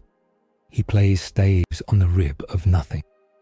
Mace adjusts footwork in the half-step, where the force goes polite and does not come when called, and he keeps a fraction of balance that is the difference between neck and shoulder. He grunts once, not with pain, but with the joy of work done at its exact limit. Your republic will die of kindness, Dooku says. It will live by it, Mace says, and breaks Makashi line for the one exact beat, where that break is a sin and a salvation. Dooku smiles because he loves a worthy sin. Grievous circles to the golden man's back. He has learned, of course he has learned. He goes low, not high, tries legs where the crown wants to make men tall and leave their feet forgotten. A saber bites at a knee joint. The gold turns light into heat. The meat within turns cost into fuel. He drives his heel back into Grievous's thorax. Metal buckles. The general's laugh scrapes. Your leash is slipping, Grievous says. I don't wear one, he answers. You wear a throne, Dooku says. Exact. The meme key returns. Different. It does not sing across the city. It whispers only inside the ring. Label slip inside meaning. Hunger. The golden man's edits fail not in the world, but in himself. The instruction to clench turns half into clench and half into clutch. The instruction to deny turns 1/10 into delay. It is tiny. It is murder. The crown contracts a hair. Anchor spikes lock, magnetic. 2 droids plant them into the deck. Fields bite and the ring becomes a collar. He drops to one knee not because he is weak, but because reason says, kneel to move differently. The crown says kneel to become smaller. He refuses to be smaller. Yield, Dooku says, tone of a tutor who thinks he still loves his pupil. Let the Senate abdicate its pretense and the Jedi their diffidence. Take the mantle openly. There is a beauty in clear tyranny. History rewards clean blades. You call rot art, the golden man says, not winded. I do not. Grievous rakes. A saber finds the wound again and widens it with the surgical delight of a soldier who learned on himself. The cut opens like an eye that does not blink. The throne takes the backwash and spits it into 1,000 chained minds. Acquire keens. On Terra, a torch flickers and gutters and is relit by hands that bleed. The temptation arrives like a friend, not in Dooku's smooth baritone, in a different voice, in the Senate's hidden channel, clean and paternal. I can grant you command, Palpatine says softly into a private band, words stage lit with sincerity. Emergency powers, legions at hand. I will give you consent. You need not take it. He could accept. He could skip the ugly vending of arguments and get to the part where things align. He sees the picture. He likes the picture.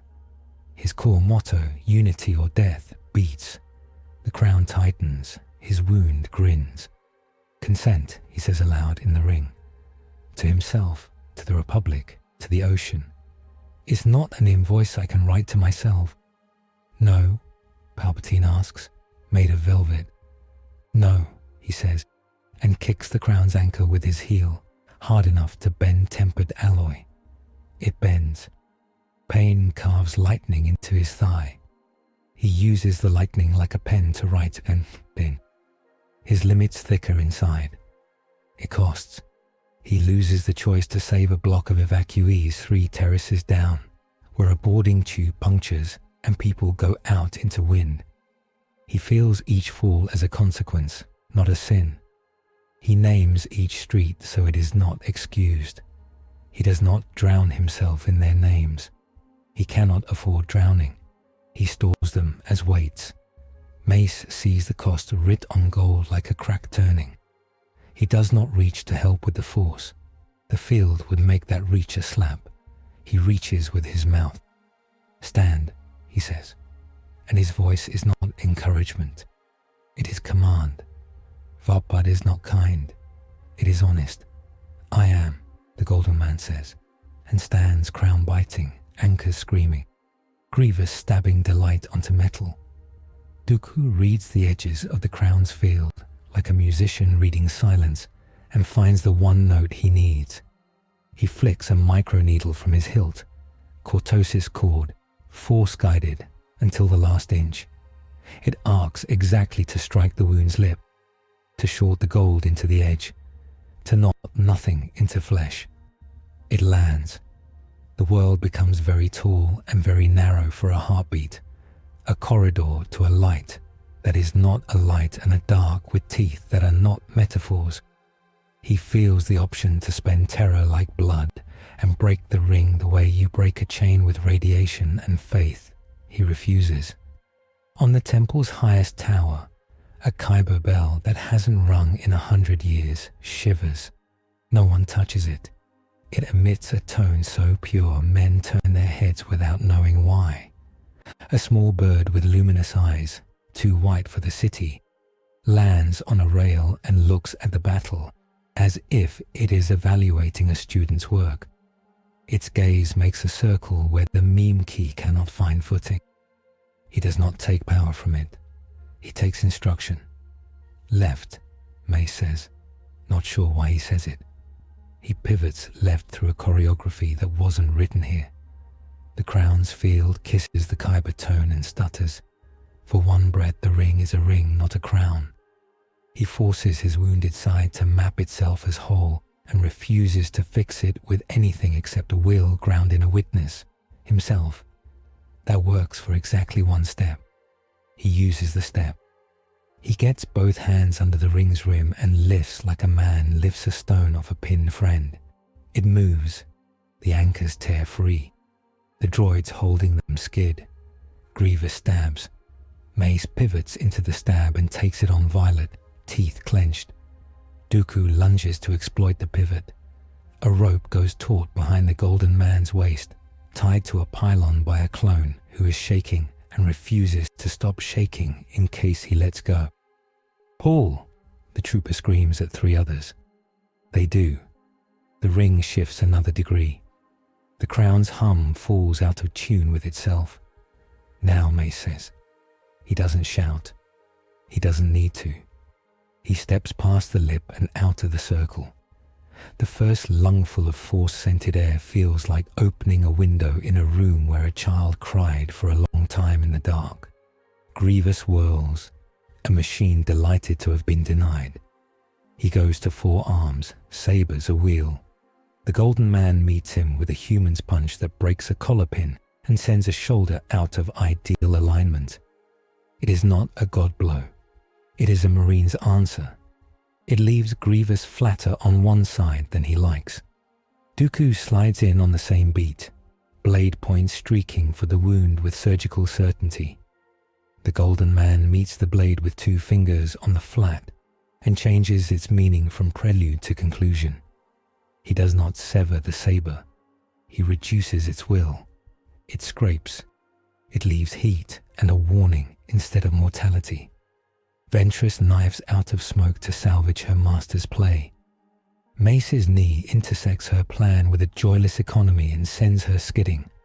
She grins despite blood because she recognizes craft in every pain. Dooku flicks a switch. The crown detonates its anchors into brittle ceramic ash to prevent capture. The field collapses in a sigh. The ring rolls, whining to a stop at the edge of the spine. A clone wrangles it with a hook and two belts. The Isalamiri inside hiss like rain. Grievous leaps. The Golden Man does not give chase. He signs to a squad to let the general go rather than spend lives on a symbol.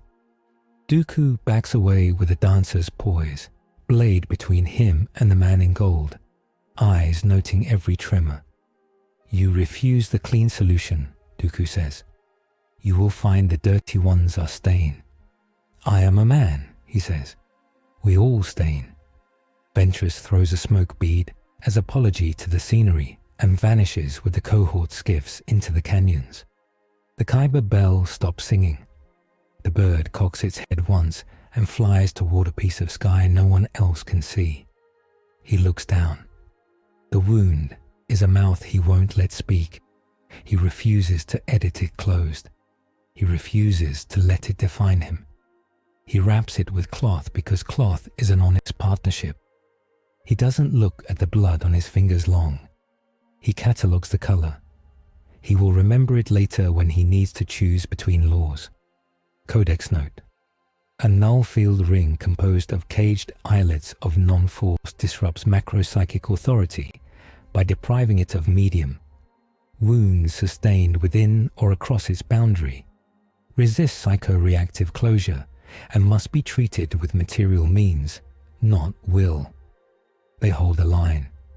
Evacuation resumes. Fire crews flood corners with cold gas. Clones coil rope. Civilians step out of stairwells carefully because the ground is still ground and must be thanked. He limps once, not for show. A muscle took a message badly and is sulking. He tells it a different story and it agrees by degrees. He allows imperfection. It keeps him honest. Medici, a trooper says, moving toward him with a kit. Later, he says. Others first. Others are being seen, Mace says. You get seen too. He looks at the wound with a professional's eyes. That field wrote not healing into it. It will stop reading, he says. Or you will read something else, Mace says, halfway to a smile. Back in the war room, the ring sits like a bad thought on the table. Texts circle it, as if it might decide to be a snake, not a crown. The Isalamiri peers with ancient boredom. Elegant, the archivist says bitterly. A negation we can carry. Now we know what it takes, Yularen says. Industrial capacity. A crystal chain. Camino? Bale wonders. Geonosis? Outer Rim Labs? The sponsorship is thin, Palpatine says blandly. A man hearing of work done by strangers. We'll find the source and sanction it. We all know the source, Mace says. Palpatine's eyes go wounded and caring. Please, he says. Not now. The Golden Man is not listening to their small fight. He's looking at the bell that rang and the bird that flew, and the way the Force refused to be merely a medium for the first time since he arrived. He heard a message without words that did not try to own him. An invitation, he says softly.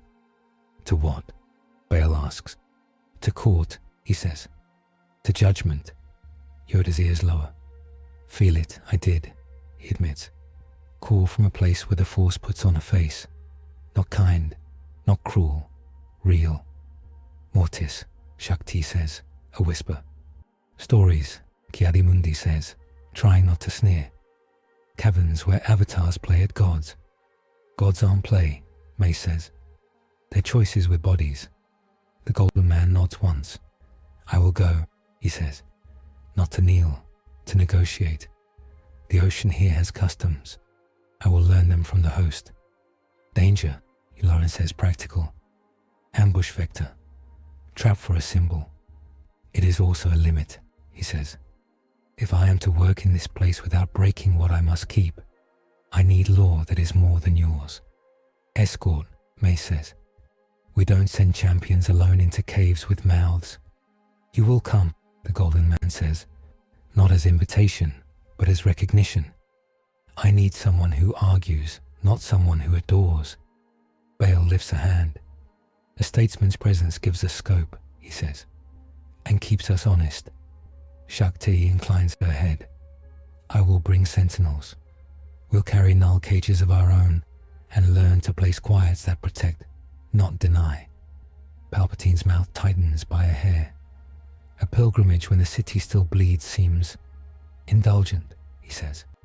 We have legislation, reconstruction, security hearings. You have thousands alive because I refuse spectacle and wrote you counters, the Golden Man says without pride. You have a second wave broken because your people counted together. The third wave will be a negotiation, not a slaughter. Use the time. Fix your laws. Palpatine inclines his head. Of course, he says. We'll fix them. Bail looks at Mace. If he goes, the Senate will want a story, he says. We cannot tell them all of it. Tell them enough, Mace says.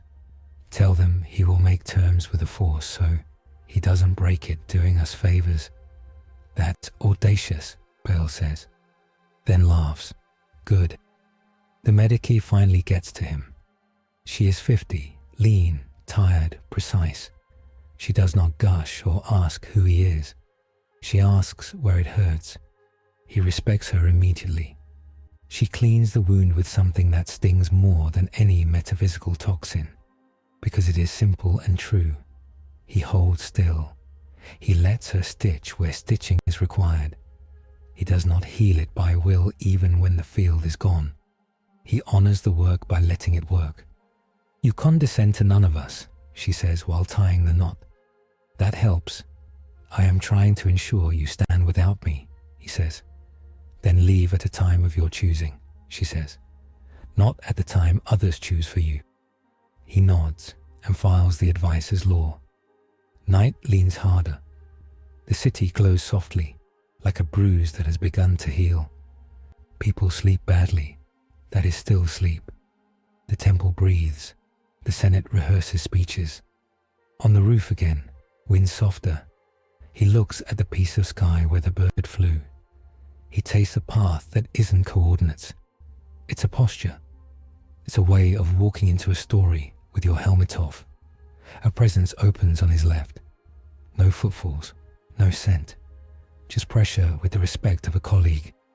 Mace stands beside him, cloak wrapped, eyes on the bruised halo horizon. You like rules, Mace says. I like victory, he answers. Rules get you there more often than rage. Sometimes rules are how tyrants live forever, Mace says. Sometimes rules are how children do, he says. Mace nods. Dooku offered you the clean path. Palpatine offered me the legal one, he says. I declined both. You knew I would. Did I? Mace asks. A man built to be obeyed refusing the easiest way to be obeyed is not the usual way of things. I am not usual, he says. And it is not pride. It's taxonomy. You'll go to Mortis, Mace says. You'll make a bargain with something we've never convinced or defeated. You might break. The city might pay if you do. The city will pay if I don't, he says. I will not let your ocean remain a rumor. It must have a law we can read. Mace looks at his hands. And if the law is let go, I will let go of what can be let, he says. I will not let go of men. Always men, Mace says, almost fond. Your blind spot is love. It is, he says. Good, Mace says. I prefer men with blind spots. They don't pretend to see behind every corner. Anakin is not here. Obi-Wan is far. Yoda sits with eyes closed and sees two wars. One in this city. One in the soul of a stranger. Palpatine watches 3 feeds at once and enacts a grief he doesn't feel. With such skill, he nearly convinces himself. Dooku sharpens Makashi to a perfect seam and tells himself it is chivalry, not control. Grievous polishes a scar with surgical tools and laughs. The Golden Man turns from the city to the idea of a road. Prepare the ship, he says into the net. We travel at artificial dawn. Temple team, Senate envoy, clone escort, and a carrier for quiet. Destination? A navigator asks. The place where your stories get their eyes, he says. We will follow the Kyber's memory and the bird's geometry. Understood, the navigator says and somehow does. He descends into a place of rest. It is not sleep. It is the act of becoming still on purpose. He thinks of terror and the light that leans over it like a tired father, and he gives it a word, hold. He thinks of this city and the way it learned to count into a song, and he gives it a word, learn. He thinks of Dooku and the moment when the blade almost wrote fate, and he gives it a word, deny. He does not think of Palpatine because there is no word yet that is not a blade, and he has decided to use fewer blades. At false dawn, the ship waits. It is long and clean and without ornament, a tool built by a culture that respects understatement and mass. Jedi sentinels board with yellow sashes and practical boots. Clones check knuckles and ropes. Bail carries a satchel with copies of statutes that might be lies and might be salvation. Shak Ti lays a hand on a cage holding one quiet, and the creature inside blinks at her with no regard for titles. He climbs the ramp. He does not turn to look back at the city the way kings do in paintings. He has looked enough. He will look again when it has earned new looking. As the ship lifts, a small white bird slips through a seam in the hangar field that no engineer drew and finds a perch on a beam near the ceiling. No one tells it to leave. No one notices it is there except him. He nods to it once. It does not bow. It watches. That is what he asked of this place. Witnesses, not believers. They angle into a lane. The planet turns. The city passes out of sight. The war does not end. It moves a few kilometers to the left and continues without spectacle. That is how you know you are winning something that can be kept, when it doesn't need you at every door. In the Chancellor's office, Palpatine stands alone and lets his face change. The smile turns into truth, avarice without apology. Come back sanctified, he whispers to the window. It makes the betrayal cleaner. In a quiet chapel of the temple, Yoda opens eyes. Judge him, they will, he says to the empty room. Judge us, he will let. He is not sad. He is not happy. He is ready. In black between lights, Dooku speaks into a code that thinks it is air. He refuses power offered, he says. Therefore he is dangerous. Prepare the mirror. A Kaminoan in a room of water nods. A tank lights. Something like a man in gold, but thinner where compassion makes men wide, opens eyes. Sanctioned optimization, the text says, reciting a lie as if it were a prayer. The ship dives into a stack of hyperspace vectors braided with old myths. It follows a chord that isn't on the charts. The convoy hums with human noise, coughing, footfalls, muttered jokes. The golden man stands at the viewport and watches stars behave like stories, structured, then wild, then structured again. He feels the wound under the cloth like a sentence he could edit and chooses not to. He wants the pain. It keeps him from writing himself into this galaxy like a law carved by a storm on weak wood. He wants to write with consent and rope and bells. He wants to win, where men can live with the win.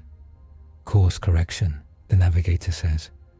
We're approaching the place where the sky says it's a mouth. Keep your rope on, Mace tells him, half grin.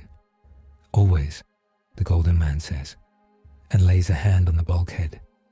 Metal answers, not with words, with togetherness. He nods, satisfied. They plunge toward a place that is not a place, where the Force wears a crown not of nulls but of choices. He feels attention again, older, not a predator, not a parent, a judge with a face made of weather. He grins unexpectedly. He has always loved arguments conducted by professionals. Come then, he says into the dark. Let's set terms.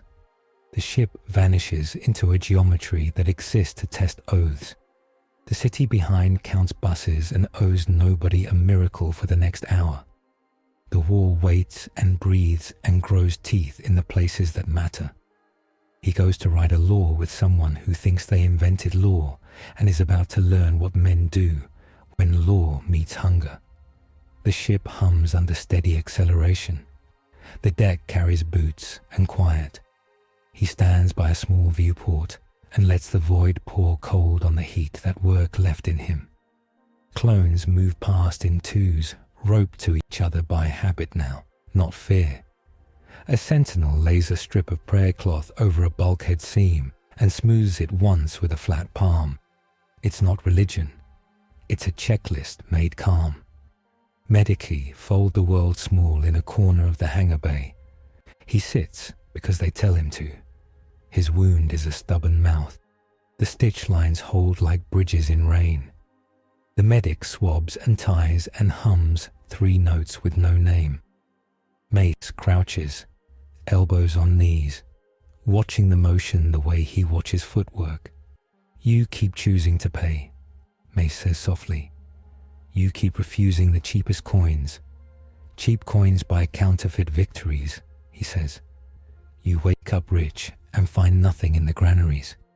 Dogma says, withdraw, accept the force as it is, Mace says. Kos says, push and break. Our work is living between statements that both sound like wisdom.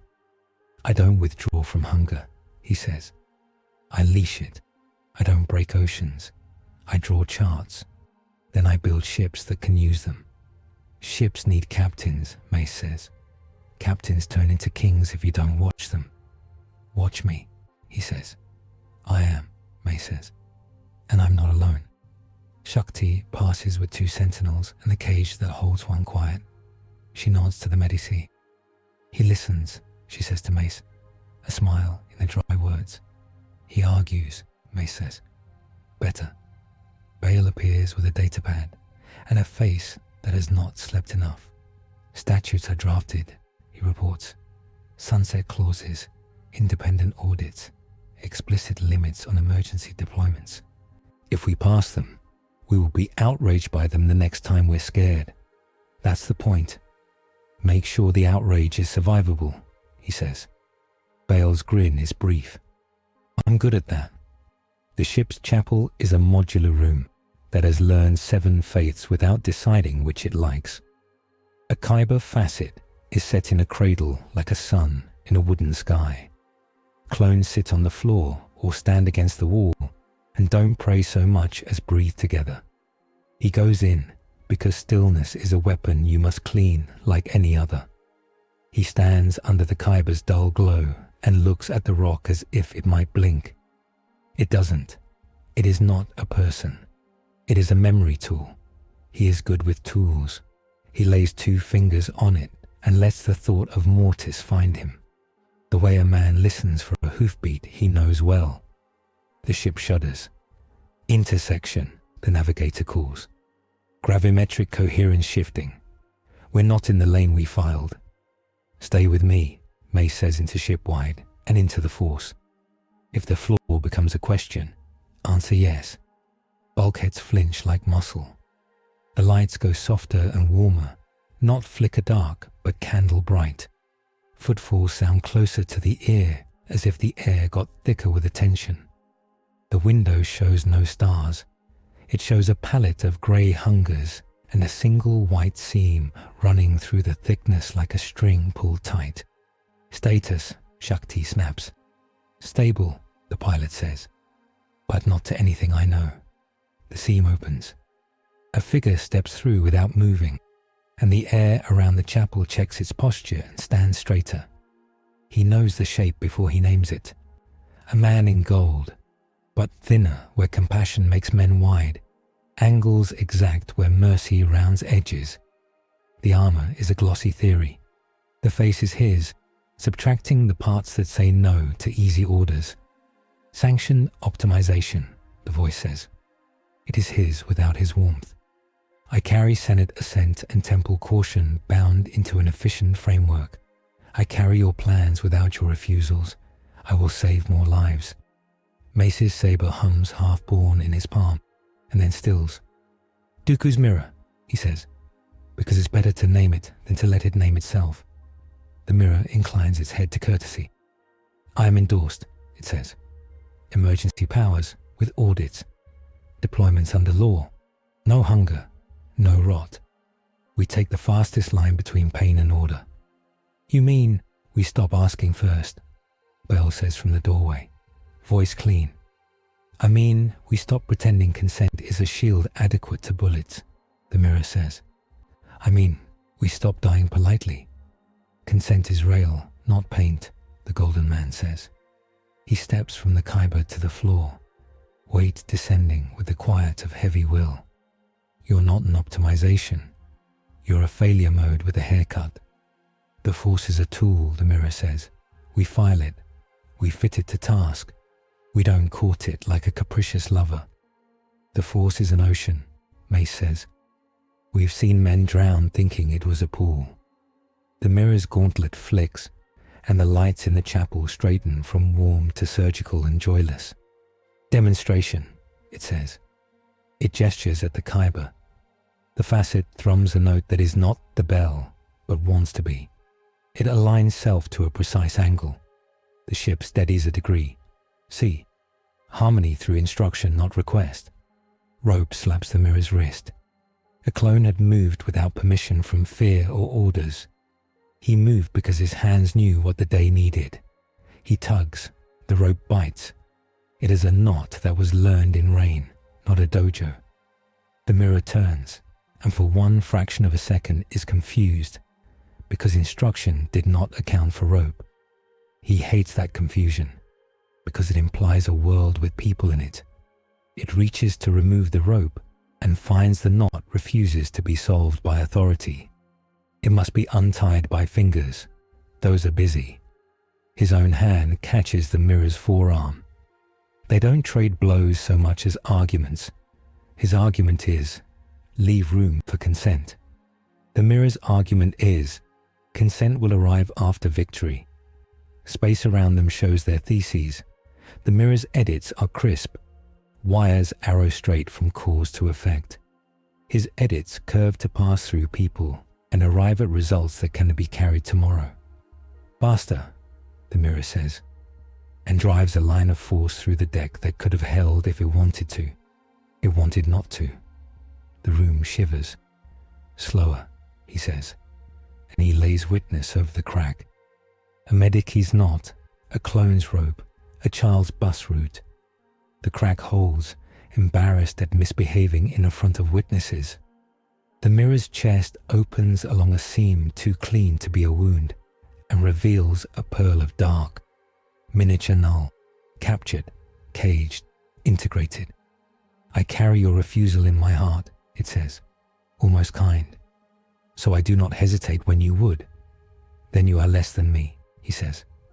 The chapel's door folds inward to make a stage as if the ship wants to watch. The white seam outside thickens. A shape the size of a thought slides along it and rests, not quite entering, not quite staying away. A bird. Its look says, this is amusing. Finish and follow. The mirror feels the audience and makes the mistake all optimizations make. It performs. It lunges into a space that would have beaten him in a room without white birds. Mace steps into the wrong beat with the right intent and places violet where the null pearl thinks it owns. The blade doesn't bite. It smears the field and hangs a certificate of witness in the air. Leave, Mace says to the mirror, calm as a verdict. We're late for court. It doesn't want to leave. It has all its arguments lined and lacquered. Then the ship itself, which has been taught to be a witness by hours of people counting aloud and tying knots in air, turns 1 degree away from the mirror. Doors unlatch a whisper. A quiet in a cage blinks at it. The mirror's pearl contracts a hair, surprised at being regarded by absence without obedience. Reach the throne, the ship murmurs over the intercom, in a voice no one programmed. The pilot's hands, which won't work, correct to the white seam. The helm hums eager. The mirror is neither banished nor beaten. It is required elsewhere because the person who built it forgot to imagine a ship that could adopt a posture. It fades along a line like a diagram redrawn. It leaves a taste like clean salt and regret. He lets his fingers close on air where it stood. They touch nothing. Good. If he held it now, he would teach it with breaking, and he's too close to court to arrive with blood on his hands that isn't necessary.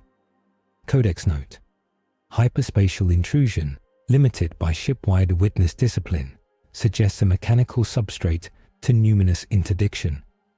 Crew cohesion and ritualized presence function as an exclusion field against conceptually optimized entities. they slip into the seam. The world reshapes to a fortress that remembers being a planet. The sky is vaulting stone. The clouds are moving carvings. The ground is a flat scar that shines with old rain. A monolith sits in the middle like a cathedral that ate its congregation and kept the hymns. It is not made of knowledge. It is made of custody. Golden figures stand along the ascent in pairs under archways invisible until you walk under them. They are not men. They are the idea of men whose job is to guard a threshold and never leave. Their helms watch with patient patience. They are not custodians. They are the place telling him it knows where he is from and is willing to speak in his dialect. Shadows that are not shadows watch from recesses. Children with no force scent hold up baskets of flowers that contain only petals of silence. The petals dampen every reflex that flares dark around power like static around a storm. Blanks here are not pariahs, but promises. We can hold a space if you will. The ramp is a mile of pageantry that is all function. Each step takes you through a different memory of law. Triumph with repentance, victory with funeral, mercy with sword hung above by a hair. He counts without counting, prime numbers. The Khyber bell tone from the temple finds a twin here and hums recognition. The bird perches on the lintel and becomes still. Clones lower helmets. Sentinels bow heads to the level of a warrior greeting a field, not a throne. Baal swallows and keeps walking with the courage of a man who has stared down embrace and smile tyrannies and will do it again here if this place tries to grin. He stops on the final landing. The air makes the sound of a courtroom when the judge enters. A figure becomes present, the way weather becomes present when a front arrives. An old man and a mountain and a horizon. The father who keeps the balance, not by counting, but by being countable. He has eyes. They are not stars. They are assessments. To one side, a young woman made of dawn and good endings. To the other, a young man made of storms and the wrong kind of surprise. The daughter and the son. The latter smiles at him the way lightning smiles when it finds you metal. No words come at first. Thought meets thought. The Force regards a man who is an engine and does not flinch. The man regards a force that is an ocean with opinions and does not genuflect. You have arrived with wounds, the father says without moving his mouth. Good. Only creatures that bleed can be taught. I arrive with law, he says without moving his. Good. Only oceans that consent to law can be partners. The son laughs softly, head cocked. He brought a leash, he purrs. Will he try to put it on us? The daughter's look is a hand on her brother's wrist. He brought rope, she says. He will tie it to men and to meaning. He will ask us to hold the other end. You make war in a place where the ocean is orderly, the father says. You are not of this ocean. You have a lighthouse that excuses crimes in its name. I have a lighthouse that pays for everything it touches, he says. It sings until men can find it. It burns. I will not spend it on your convenience. You would spend it on your necessity, the son says, delighted. Yes, he says. Mace stands a half step back, hands loose, not intruding on a conversation between elements. But he hears it because his work has always been to hear behind words. We came for limits, he says, not for crowns. You came for sanction, the father says, because you know you can break what you save. Yes, he says, I will not be a small god playing with large hammers in a city that will live here after I leave. What you demand, the father asks. He does not like the verb. He uses it anyway because he sees its utility here. That your ocean recognize my edits when I work through witnesses, not domination, he says. That I may lay cadence over panic and call it law for hours, not ages. that I may deny predictions that murder children, that I may not be asked to make worship to move rescue. The daughter nods, slow and clean. He wants an oath that binds himself as well as us, she says. We can make such things. The son leans forward with a grin that is almost tender. And what will you refuse? If a world must be burned to cauterize a wound, will you spare it? I will spare children and those who lay down arms, and those who can carry law forward, he says without heat. I will not spare structures that require ritual murder to stand. His mercy is structured, the son says, pleased. His cruelty is procedural. He will kill temples to save people. He will save laws to kill empires. He will keep promises even when they taste bad. What will you give? The father asks. He lifts a palm. It is a big hand, scar lines written with spareness. I will give the refusal to pour my world into yours, he says.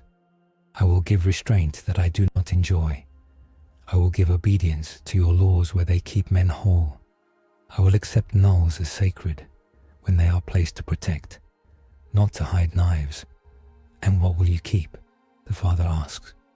My authority over men who choose to follow me, he says. My right to build them spines. My habit of writing counters into systems so panic cannot use them. My disdain for crowns. Even ours, the son asks, amused. Especially yours, he says, as if reciting a weather report. The daughter steps forward and raises a hand. Light from no sun touches his wounded side without healing it. It doesn't close. It stops being a mouth and becomes a scar that remembers being a question. The sensation is not relief. It is clarity. You will not use us to write yourself larger, she says. You will use us to draw your own boundaries deeper. If he lies, the son says, I get to play. He won't lie, Mace says, surprising himself. He doesn't know how to. He knows how, the son says cheerfully. He chooses not to. That is rarer. The father settles. The monolith's edges adjust to include ship, clones, sentinels, senator, rope, cage, bird. This court knows how to be practical. Then here, the father says, and thunder rolls in a tone lower than fear. We will grant you a mandate. You will write cadence and denial into battles under witness, not compulsion. You will abstain from planetary scale edits that reorder choice without petition. You will not introduce your other ocean into this one beyond the depth your body can pay without crying out. You will accept nulls as rooms where we speak softly and you listen. You will move faster than panic, not faster than consent. He bows without bowing. It is a warrior's acceptance. It is also a contract. Do not make us regret trust, the son says, smile returning teeth. Do not make me regret restraint, he says, tone carved. The daughter looks at Mace. And you, she says, you will be his brake. You will also be his spur when he confuses prudence with fear. Mace inclines his head. That's what I'm for, he says. Bale clears his throat. It is raw and brave to speak. And us? The daughter's smile reaches her eyes. You will write laws now that will hurt later and save more later. You will be cursed by those you save. You will not ask this one to wear your guilt. Thank you, Bale says. He means it and wants to weep because someone finally said aloud the thing he has been living.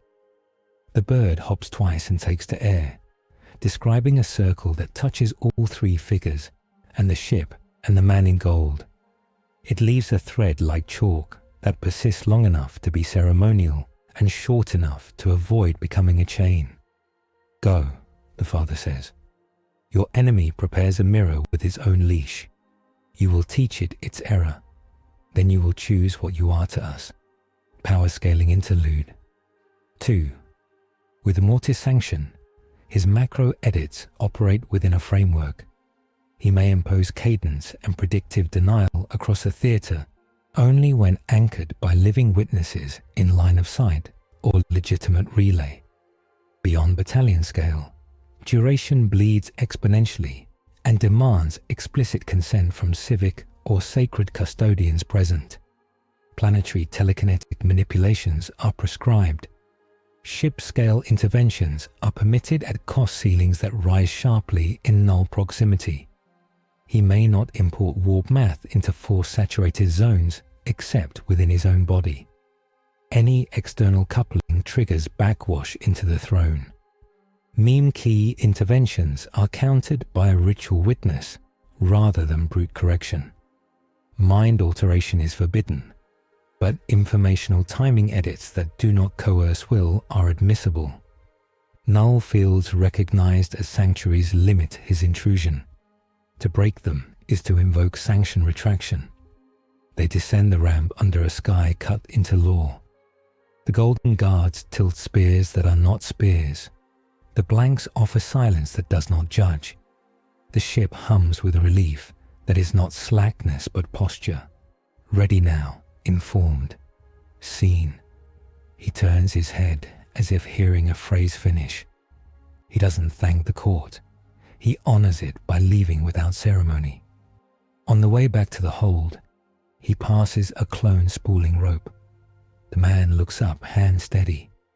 "We tie you in again, sir?" "Yes," he says. "We will be stepping into quiet soon." Shakti checks the quiet in its cage. It blinks. "We place these the way we place candles," she says. "Not to shout, to see." "Place them without pride," he says. "Pride in quiet makes noise." Mace walks beside him, gaze forward. "We got what we came for," he says. "We got what we must live with," he says. "That's better." Bale leans on the rail and looks at the monolith receding. "I'm supposed to be a realist," he says. "I've never believed in gods who do anything but bless coronations. That felt like work." "It was," Mace says. "It always is when it matters." They strap in. The pilot breathes once like a prayer made by a practical man. The ship turns its nose toward the seam. The white thread the bird drew lingers faint and is enough.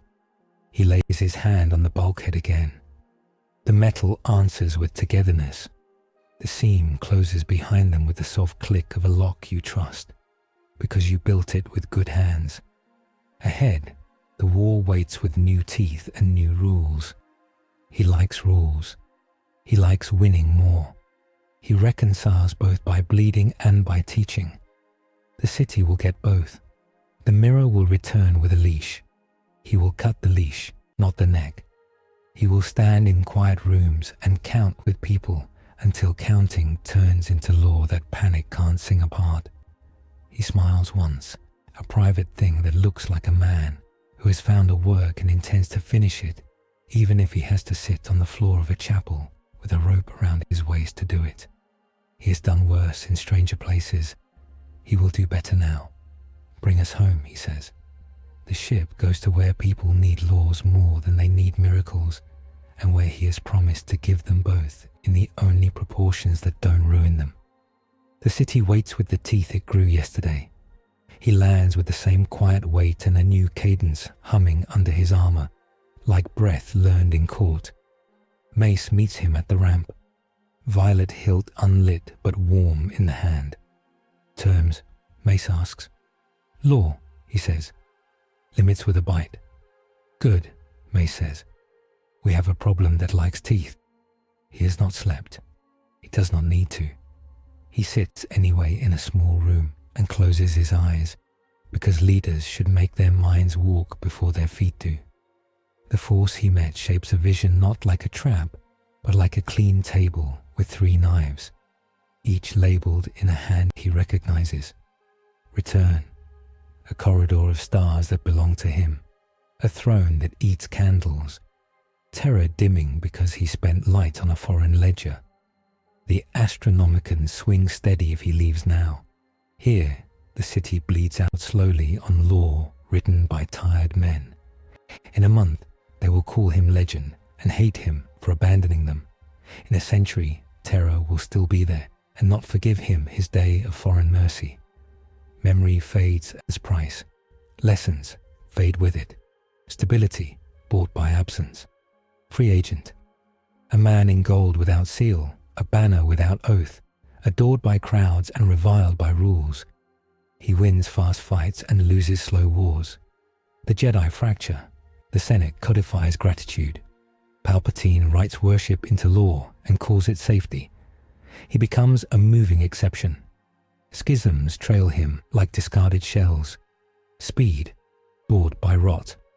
Sanctioned servant. A warden under oath, not owned, not adored. He works through witnesses and prime cadences. He bleeds under ceilings. He refuses spectacle even when spectacle would win applause. He kneels to no man and bows to a court that can retract what it granted.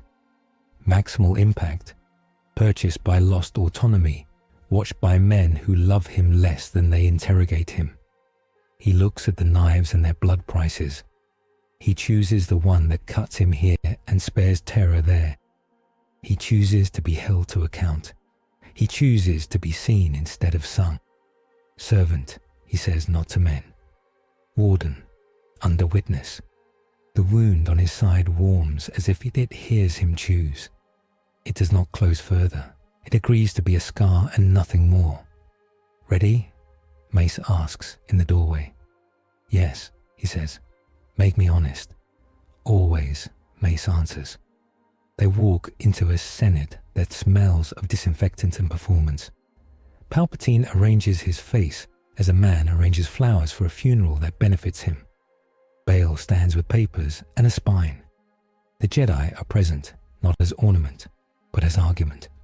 Citizens of the Republic, Palpatine begins, and his warmth could melt a winter. Our protector returns with new wisdom from places we dare not name. I return with the rules, the man in gold says, stepping forward before the words become a net. Not for you to wrap me, for me to bind myself. The room hushes with that particular hush people give a surgeon who puts his hand in his own chest. He raises his right palm. The armor attenuates its glare. These are my boundaries, he says. I will act only under witness. No edits without eyes. No miracles without men to carry their maintenance. Bail lifts the statute. The Cadence Charter, he says clearly. Senate Act 27-2. Witness quorum required. Civic or sacred custodians with unambiguous stewardship present on field or via clean relay. Prime cadence shifts codified. Null sanctuaries recognized under law. Prescribed. Planetary scale telekinetic interventions. Mind coercion. Emergency decrees without sunset and audit. He takes those words and makes them heavier by agreeing to carry them. I will not pour my other ocean into yours, he says. No warp beyond what my body can hold without screaming. No ship turning without cost set and paid. Nulls placed to protect are inviolable. I will treat parley as sacred once declared. I will extend quarter to surrender that is not a ruse. I will carve evacuation lanes even when it offends my taste for clean lines. I will choose the long good over the fast neat, when men must live with the choice. Palpatine inclines his head, eyes wet with admiration that is a lie and an investment. How noble, he says. How wise. The Senate confirms the Charter. The Republic welcomes our warden. Not yours, he says, kind and carved. Oath-bound to law you will violate if you can. Bail doesn't hide a smile. The word warden lands in the chamber and refuses to become a title. It becomes a job. He feels the court's attention touch the back of his neck like weather. Approval without ownership. The daughter says nothing. The son laughs somewhere storms live and lets it be. Pageantry arrives because pageantry is how law takes shape you can see. The temple sends a reliquary, an old simple bell strike, tuned to the Kyber tone they heard before. The Senate sends a white circle of enamel. The cog reduced to a pure glyph of order without empire. He takes neither into his hand. He lets them be held up by a child and a Padawan. He kneels because he chose to kneel, not because the room requires it. He lays the Aquila's edges on the floor and lowers his helmeted brow 1 inch. The bell taps once. The white circle is raised once. His armor changes not by sparkle but by decision. The twin-headed eagle compresses, wings folding around a small white ring set at the breast, a thin kyber line running vertical, like a spine stitched into the metal. No starboard, no cogwheel, a neutral seal that says, "Order held by witnesses, not by force alone." He stands. The glow is not brighter. It is steadier. "Under who do you place yourself?" Palpatine asks, silk sharpening to thread. "Under law and witness," he says. "Under the father's sanction and the daughter's limit. Under your statutes while they are statutes. Over your appetites." "Acceptable," Bail says dryly. Mace steps forward, because acceptance must be spoken, where law is new. He looks up into the black of the man's eye lenses and speaks with the authority he hates using and uses well. "The Jedi accept you as warden under witness," he says. "We will argue with you when you confuse caution with cowardice and mercy with delay. We will slew ships with you when you must," he adds, "because men die without promises." "Good," he says. "Keep ropes ready." Grievous arrives to ruin ceremonies. Of course he does. The third wave doesn't trumpet. It appears as if a musician hit the tragic note on time. Skiffs with cages, spider bellies under ribs like coffins, a lighter ring carried by a crueler litter. Meme keys start soft. Hollow tickers cough, then catch themselves and cough again. "Positions," Mace says into the net. "Cadence to prime. Witness nodes to blue." They move like a city that learned yesterday and refused to forget. Senators put down pens and pick up the charter and read the first clause in every dialect while moving to shelters. Children reach for counting boards.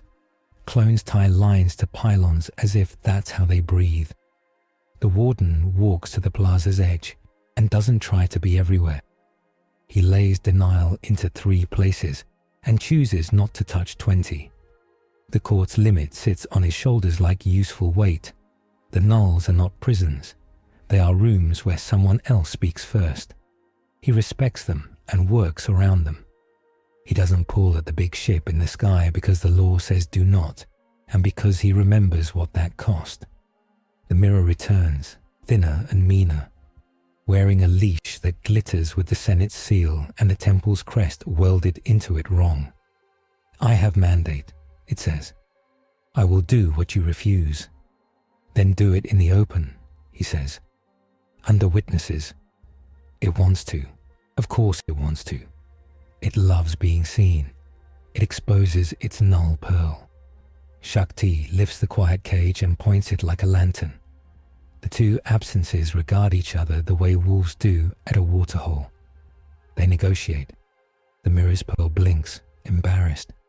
It cannot operate under regard without becoming less itself. It needed secret supremacy. The charter denies it that without striking it. Grievous launches the lighter ring. The warden does not catch it this time. He steers its delivery like a harbour pilot from the outside. He can't dictate. He edits timing with prime steps.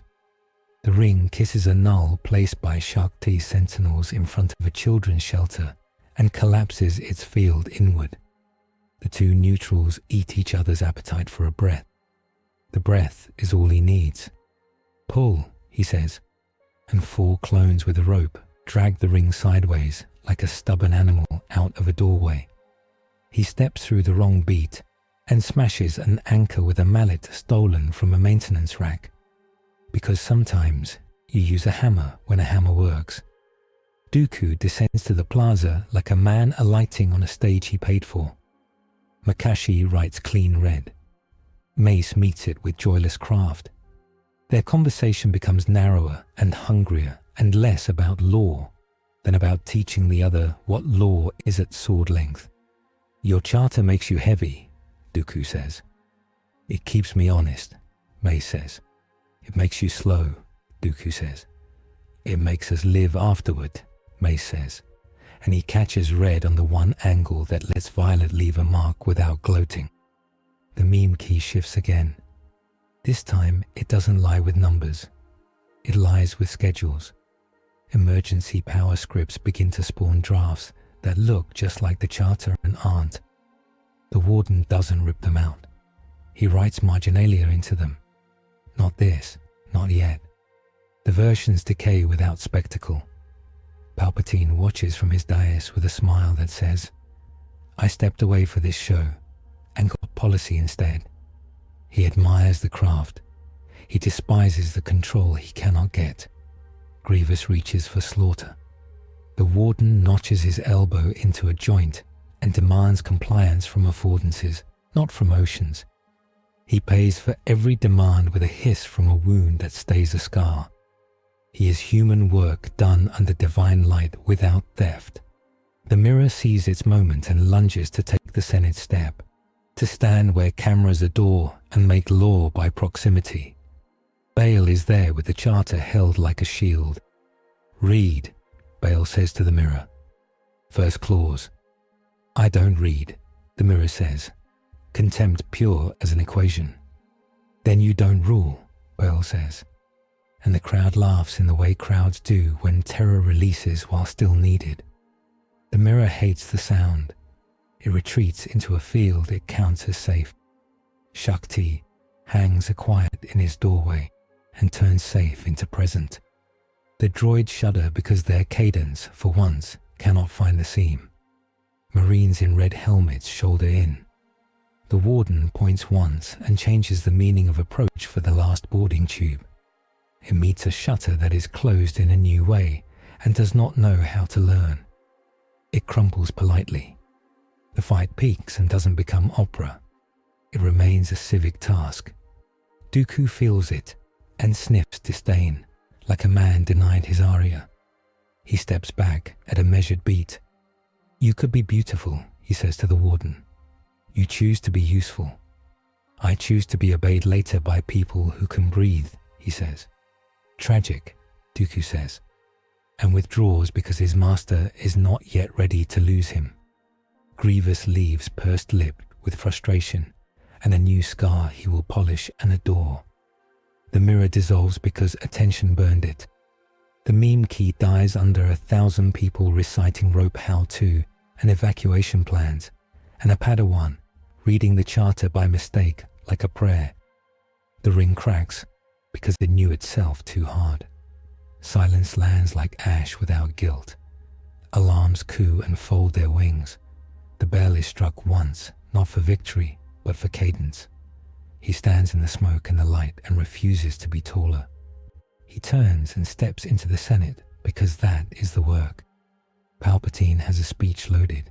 He swallows it and rearranges it on the fly to be more humble and more dangerous. The Republic survives, Palpatine says, eyes shining with the shellac of emotion, because we are brave and we are orderly, because we have guardians and because we have laws, because we counted, the Warden says, because we tied ropes and placed candles and dragged foolish rings with our hands, because we wrote something and obeyed it even when it made us bleed. If you want to thank someone, find a man whose lungs burn from smoke and give him clean water.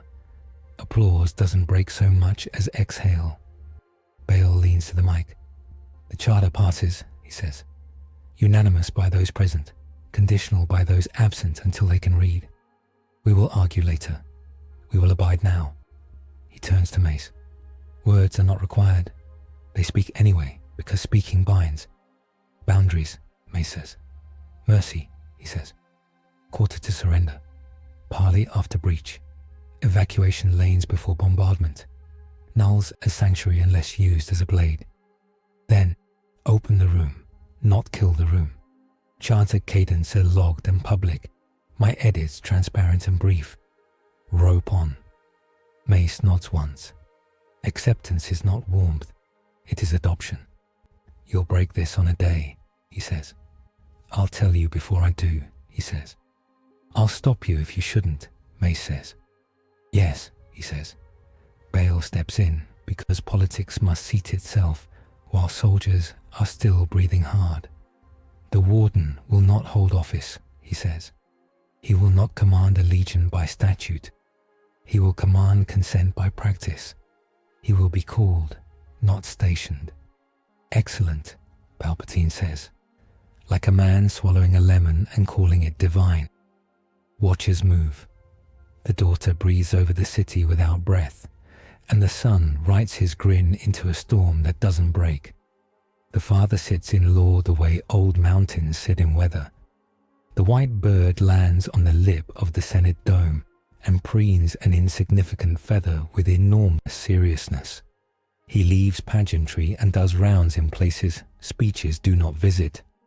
He walks power relays and kitchens and med bays and rope coil rooms. He corrects a knot once. He receives correction twice. He eats noodles from a woman who didn't ask what gold costs and tells him hers is the last bowl until she stirs another pot. Then stirs another pot anyway, because people like him make her feel like feeding. The boy with the toy trooper meets his gaze and doesn't look away this time. What do I do when I'm scared? The boy asks, practical as rain. Count, he says. Tie a rope to someone. Read the charter. Then do the job in front of you. What if I can't read yet? The boy asks. Find someone who can, he says. Hold their hand. Make sure they don't fall. The boy nods solemnly and ties his toy strap to his own wrist like a joke that is not a joke. He sleeps later because he decides to, not because his body demands it. He dreams without visions for once. The court lets him be. When he wakes, the charter's prime cadence pulses once every hour under the holonet, like a heart drum too quiet to be propaganda and too steady to be accident. Engineers smile without knowing why they smile. Children pick the rhythm up and clap it while they skip. Factions react like weather. In a room without corners, Palpatine lays a new crown on black silk. It is smaller, meaner, smarter. We'll place the law's face on the whole, he tells a red-robed man whose spear hums politely. We will call it sanctuary and fill it with knives only I can see. We will train citizens to witness. Me. Gratitude is the best leash.